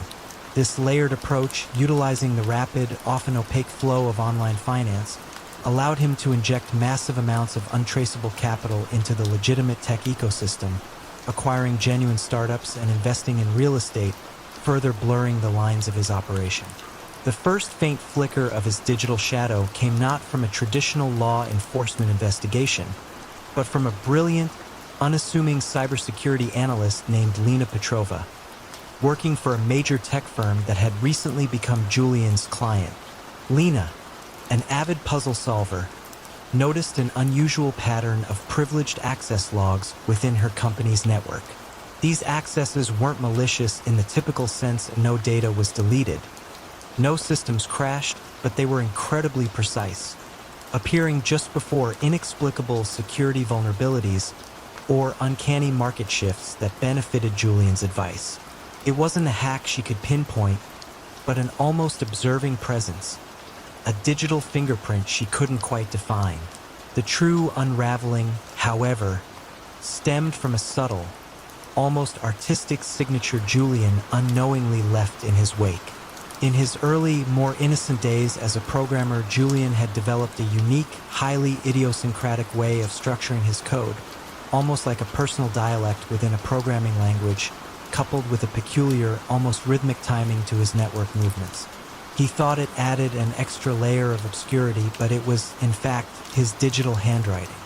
A former university classmate of Julian's, Dr. Ben Carter, now a leading expert in advanced digital forensics, was independently studying patterns of sophisticated, untraceable corporate espionage.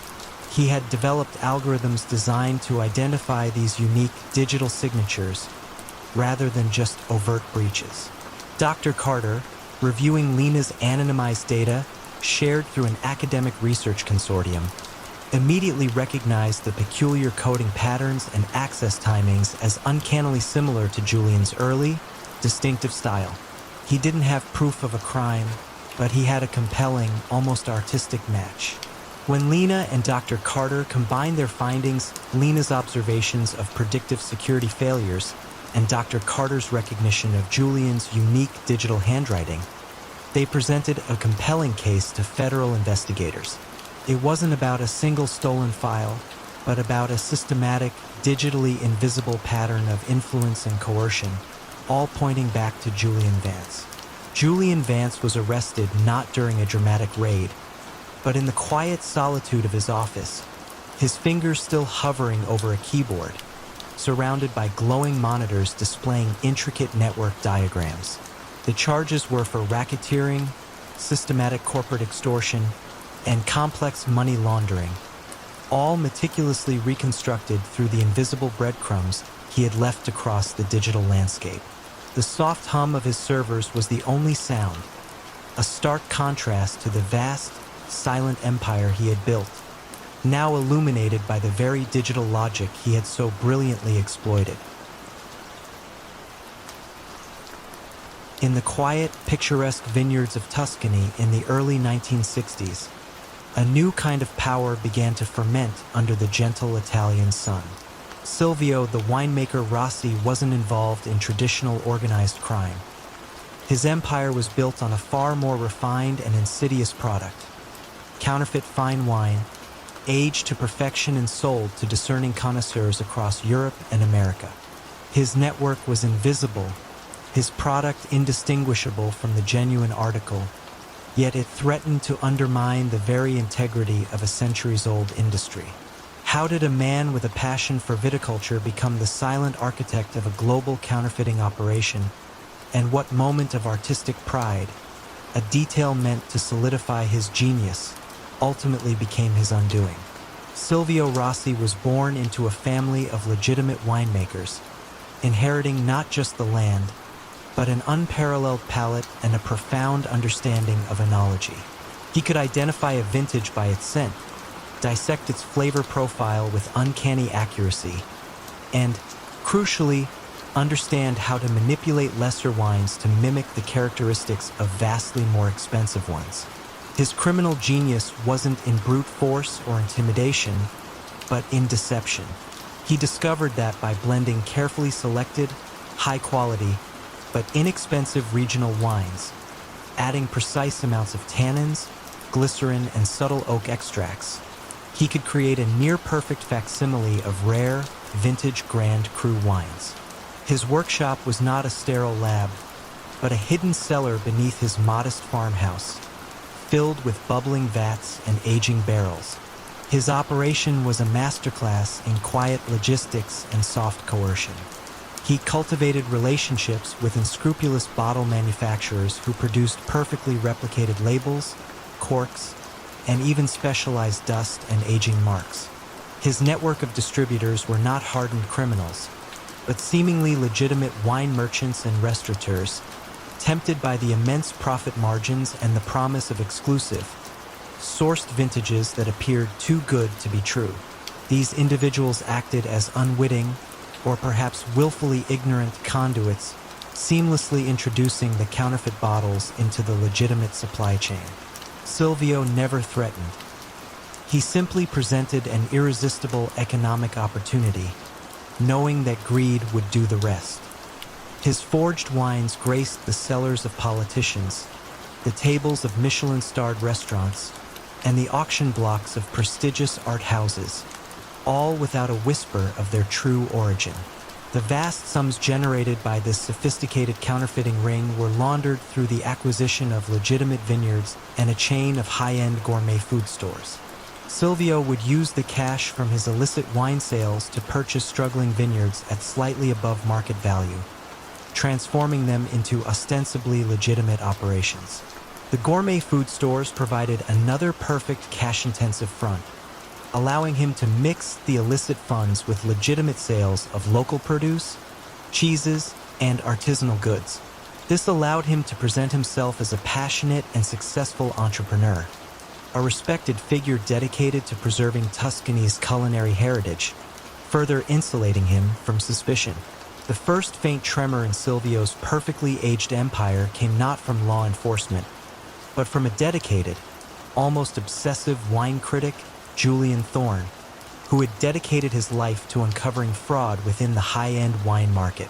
Julian, attending a prestigious wine auction, tasted a supposedly rare 1929 Bordeaux and, despite its apparent perfection, detected a fleeting, almost imperceptible off-note, a subtle lack of the terroir-specific minerality he expected. He couldn't explain it, but the anomaly nagged at him, a single false note in a symphony. The true unraveling, however, stemmed from a detail born of Silvio's quiet artistic pride. As his reputation as a master counterfeiter grew, Silvio, in a moment of hubris, began to experiment with a unique, almost imperceptible signature. A very specific, rare strain of yeast that, while not affecting the taste profile, left a minute, distinctive chemical marker in the wine. He believed it was untraceable, a secret mark of his genius, a silent "I was here" for his own satisfaction. He used this specific yeast in a small percentage of his most prized counterfeit bottles, the ones destined for the highest echelons of the market. It was one of these perfectly signed bottles that Julian Thorne, still perplexed by the earlier anomaly, acquired for an independent, highly specialized chemical analysis. He partnered with a brilliant enological chemist, Dr. Anya Sharma, known for her groundbreaking work in wine forensics. Dr. Sharma, using advanced spectroscopic analysis, discovered the anomalous yeast strain in Julian's sample. It didn't belong to a 1929 Bordeaux. More crucially, her subsequent analysis of other suspect bottles from high-profile auctions and private collections began to reveal the same unique chemical marker, the same silent signature. This unprecedented chemical fingerprint allowed investigators, now alerted by Julian and Dr. Sharma, to connect seemingly disparate instances of counterfeit wine to a single source. They weren't looking for a criminal, but for a unique chemical marker, a forensic signature of a wine that shouldn't exist. The trail eventually led back through the distributors to the bottle manufacturers and finally to the picturesque vineyards of Tuscany and to Silvio Rossi. Silvio Rossi was arrested quietly, almost tragically, in his hidden cellar amidst the sweet, heavy scent of fermenting grapes. The charges were not for violence, but for widespread fraud, conspiracy, and systematic economic subversion of the global wine market. The only sound was the gentle gurgle of wine in a barrel, a poignant counterpoint to the quiet brilliance that had fueled his empire, now meticulously unmasked by a single, proud, and ultimately fatal artistic flourish.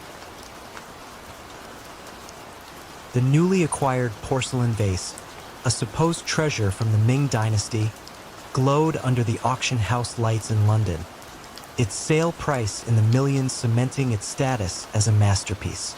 Yet, beneath its perfectly aged glaze, on a rarely examined part of its base, lay a faint, almost imperceptible scratch, a tiny flaw that whispered of a history far more intricate and illicit than its carefully crafted provenance suggested. How did a man become the silent curator of a global trade in stolen antiquities, and what minute, almost artistic signature, designed to proclaim his mastery, would eventually unravel his meticulously constructed world?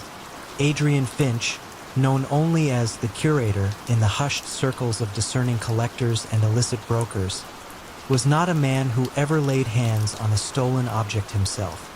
His genius lay in his profound understanding of art history, his impeccable eye for authenticity, and his chilling ability to erase an object's true past, transforming it into a seemingly legitimate acquisition. A former respected authenticator for a prestigious auction house, Adrian grew disillusioned by the market's greed and hypocrisy, realizing that true power lay not in owning beautiful things, but in controlling their stories.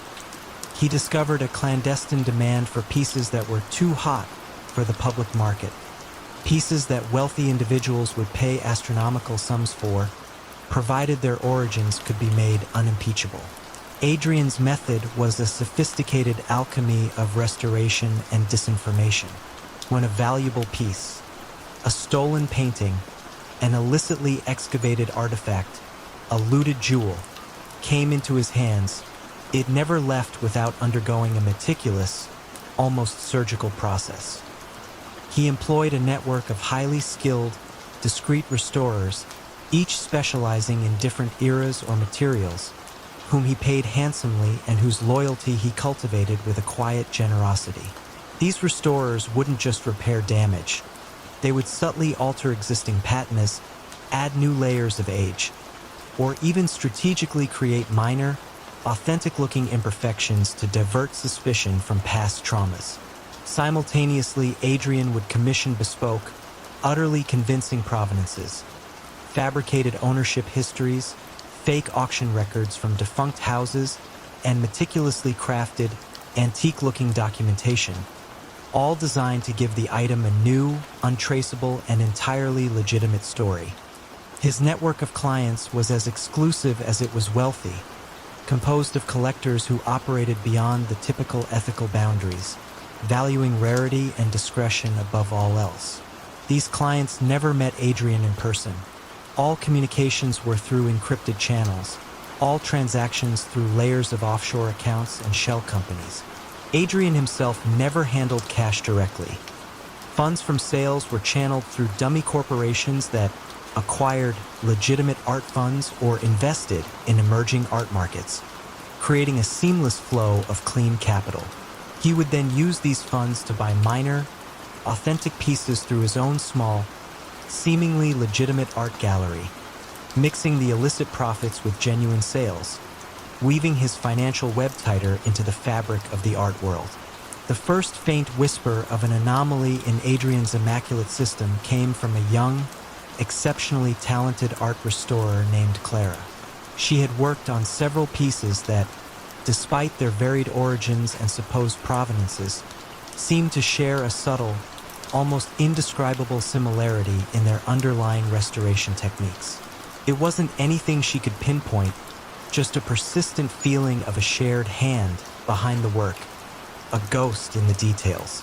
She kept quiet, but the observation nagged at her, like a recurring note in a discordant melody.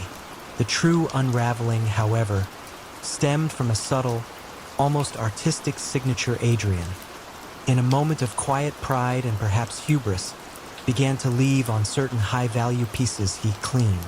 It was a unique, almost microscopic chemical sealant he used on the underside of certain porcelain, or a particular, rare type of binding agent he would incorporate into the canvas backing of paintings.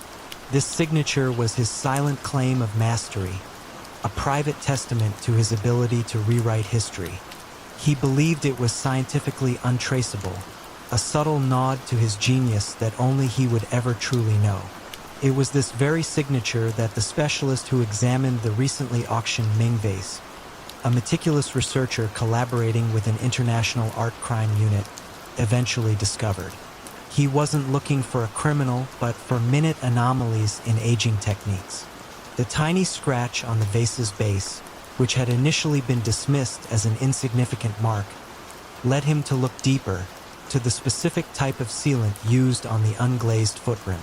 This sealant, when analyzed using advanced chemical techniques, proved to be highly unusual for the period and origin.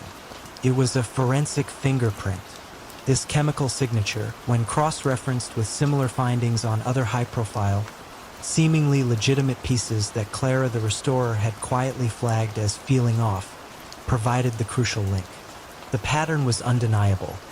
A common, anachronistic restoration technique, combined with this unique chemical signature, connected disparate masterpieces across the globe, all pointing back to a single, unseen hand.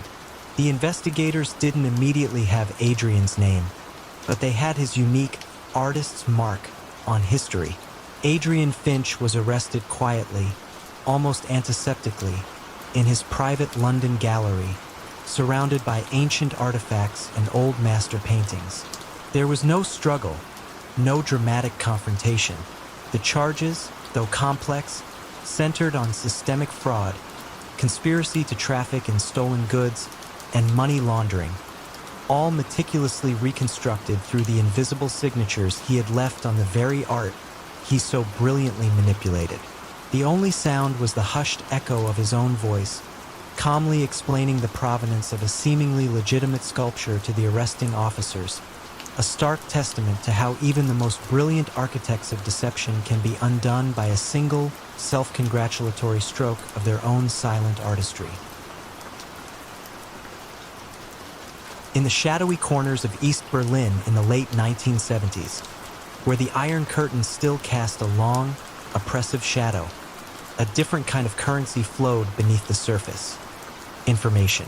Dr. Victor Schmidt, a seemingly unassuming archivist in a vast state-run institution, was the quiet architect of a black market in secrets, leveraging the regime's insatiable hunger for data into a personal fortune. He never touched cash, never met his buyers, yet his network stretched across the divide, providing forbidden knowledge to those willing to pay. How did a man entrenched in the heart of a totalitarian bureaucracy become its unseen saboteur, and what seemingly minor breach of protocol, born of a quiet obsession, eventually illuminated his carefully hidden operations? Victor Schmidt was a quiet genius, a man with an eidetic memory and an almost pathological attention to detail. He had spent decades sifting through endless state archives, memorizing the labyrinthine classification systems, and observing the subtle patterns of information flow within the highly controlled environment. He understood that in a society where knowledge was power and certain knowledge was forbidden, the ability to selectively access and distribute information was the ultimate leverage. He didn't steal military secrets or state intelligence directly. Instead, he specialized in biographical data. The hidden pasts of party officials, the suppressed family histories of dissidents, the true financial dealings of state enterprises, and the quiet surveillance reports on prominent figures. His method was an exquisite dance of bureaucratic manipulation.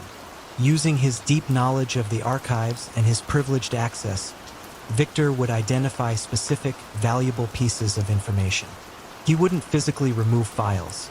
Instead, he would subtly misfile documents, create duplicate copies under different classifications, or alter digital timestamps to make it appear as if sensitive data had been accessed for legitimate purposes.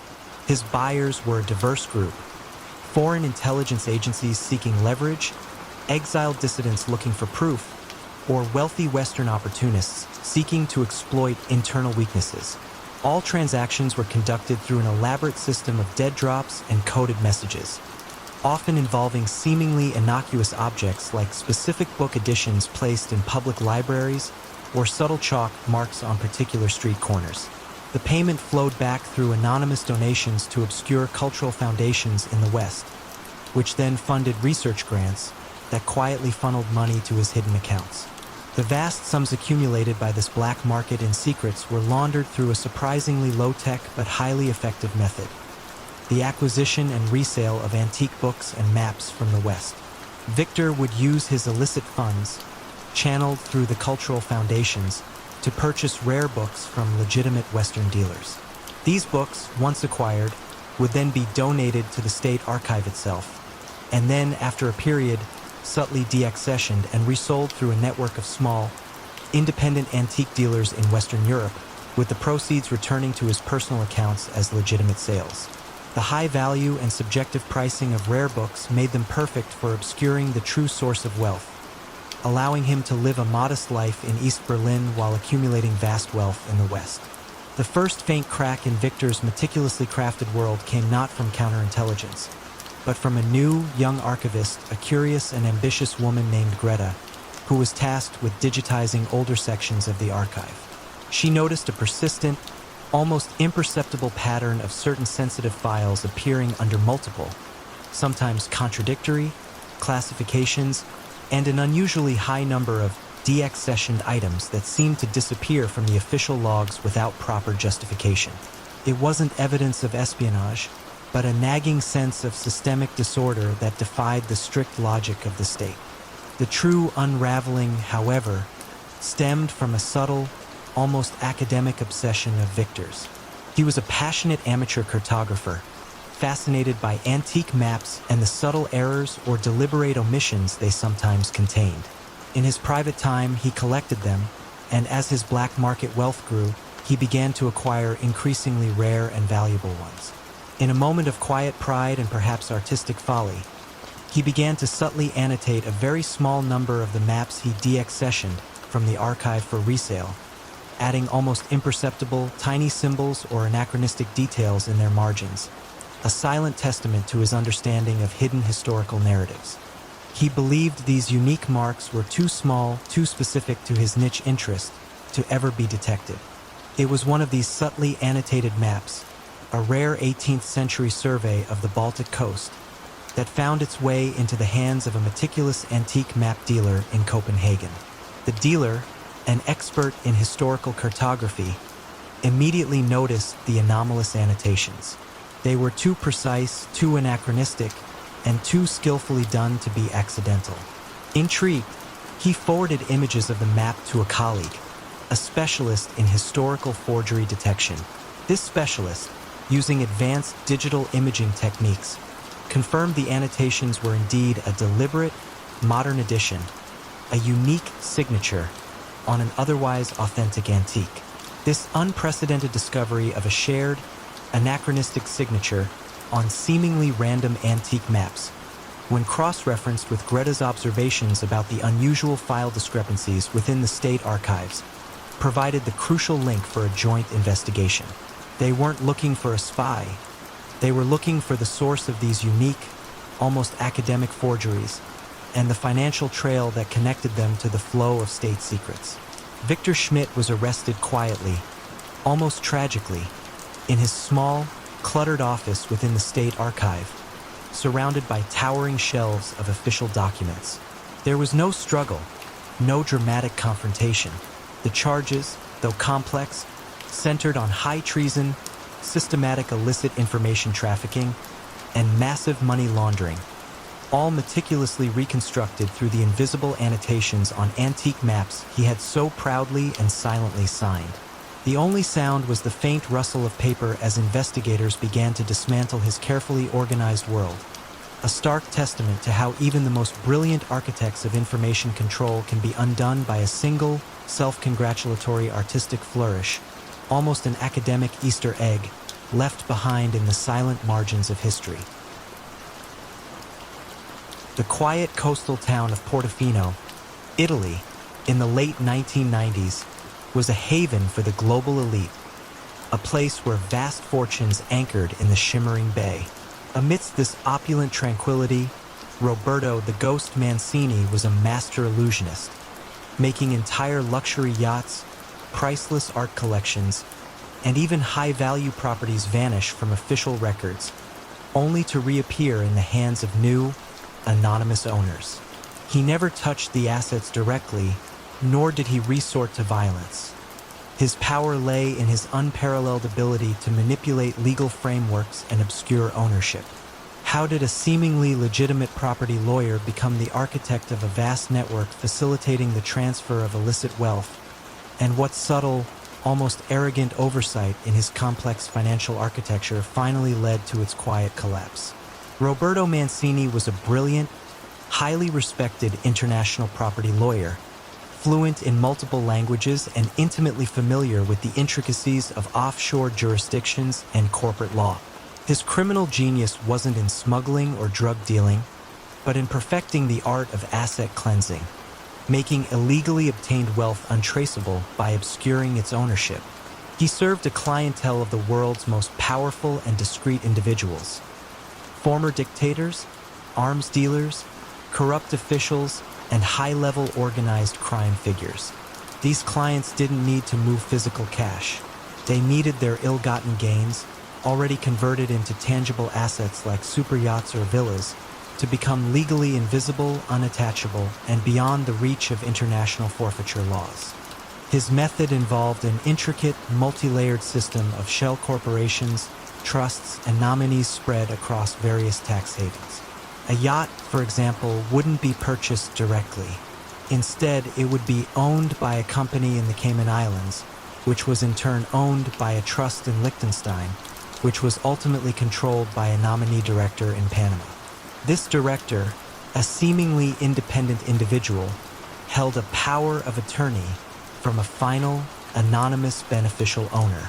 This dizzying chain of ownership, often spanning multiple continents and legal systems, created a legal fog so dense that tracing the true owner became virtually impossible for even the most determined investigators.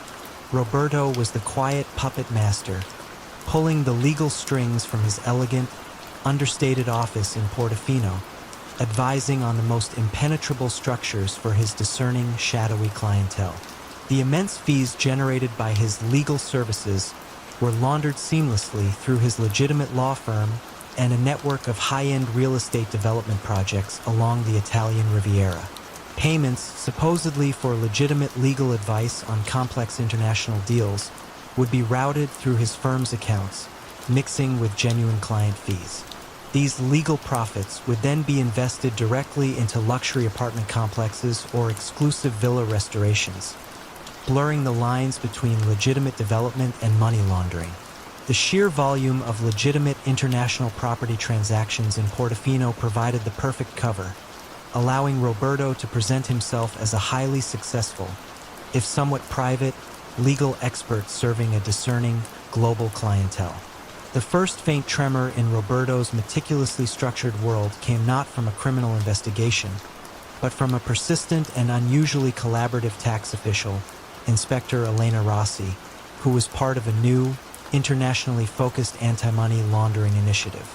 She noticed that a particular series of high-value luxury properties in the Portofino area, while seemingly purchased and resold by different entities, appeared to share an unusually short holding period between transactions and often involved the same obscure offshore trust structures.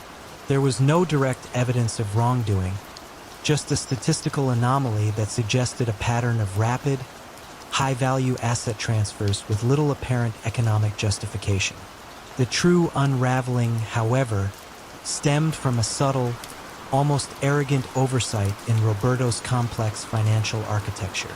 In his absolute confidence in the impenetrability of his layered structures, Roberto began to use a small, highly specialized, and extremely obscure private bank in an equally obscure microstate for the final, crucial transfers of beneficial ownership within his nominee structures. He believed its privacy laws were ironclad and its regulatory oversight virtually non-existent. However, unknown to him, this tiny bank had recently come under the quiet scrutiny of a new, intergovernmental task force specifically targeting high-risk financial institutions. This task force, applying newly enacted international data-sharing agreements, initiated an unprecedented, comprehensive audit of the microstate's banking sector. They weren't looking for specific individuals or crimes. They were looking for patterns of suspicious activity. The auditors noticed an unusually high volume of large, structured transfers from various, seemingly unrelated offshore trusts, all terminating at this tiny bank, and all linked to the rapid transfer of high-value assets across Europe. It was a single, repeated signature in the digital movement of funds, a faint pulse in the dark, pointing to a central orchestrator. This unique financial fingerprint, when cross-referenced with Inspector Rossi's property transaction anomalies, provided the crucial link. They didn't have a name, but they had a precise pattern of asset movement and a common point of financial convergence. The trail eventually led back through the trusts, the shell corporations, and finally, to the legitimate-looking law firm of Roberto Mancini in Portofino. Roberto Mancini was arrested quietly, almost antiseptically, in his elegant office overlooking the Mediterranean, while reviewing complex corporate documents. There was no struggle, no dramatic confrontation. The charges, though labyrinthine, centered on systematic money laundering, conspiracy to defraud, and facilitating the concealment of criminal proceeds on an international scale.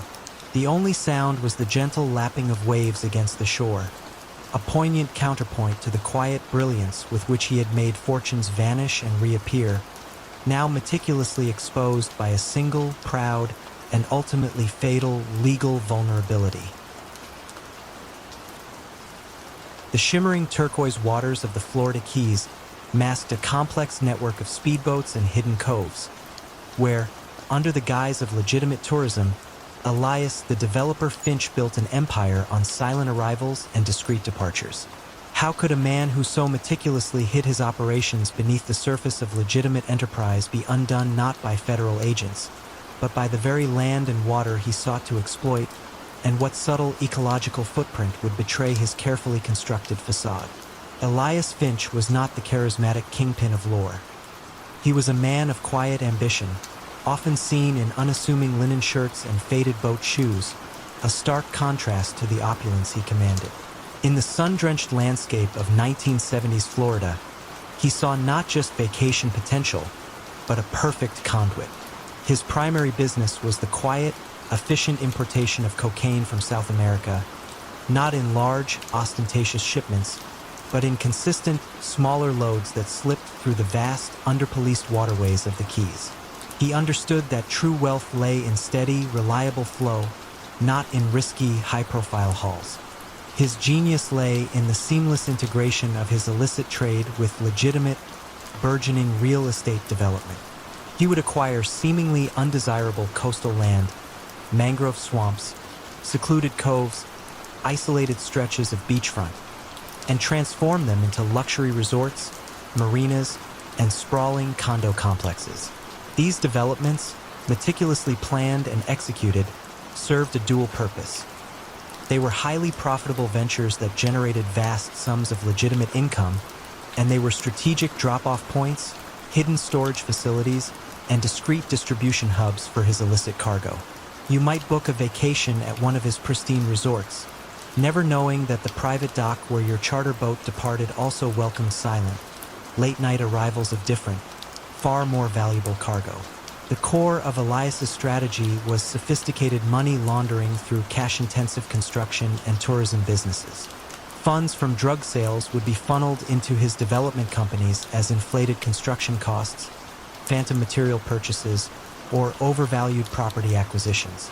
The resorts generated legitimate cash flow through room rentals, restaurant sales, and marina fees, all of which could easily absorb and clean illicit cash.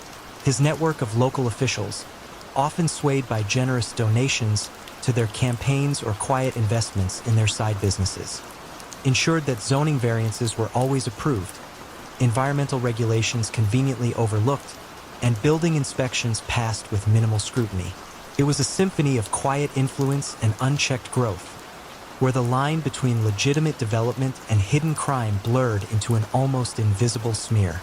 The unraveling of Elias's empire didn't come from a wiretap or a disgruntled informant within his drug network.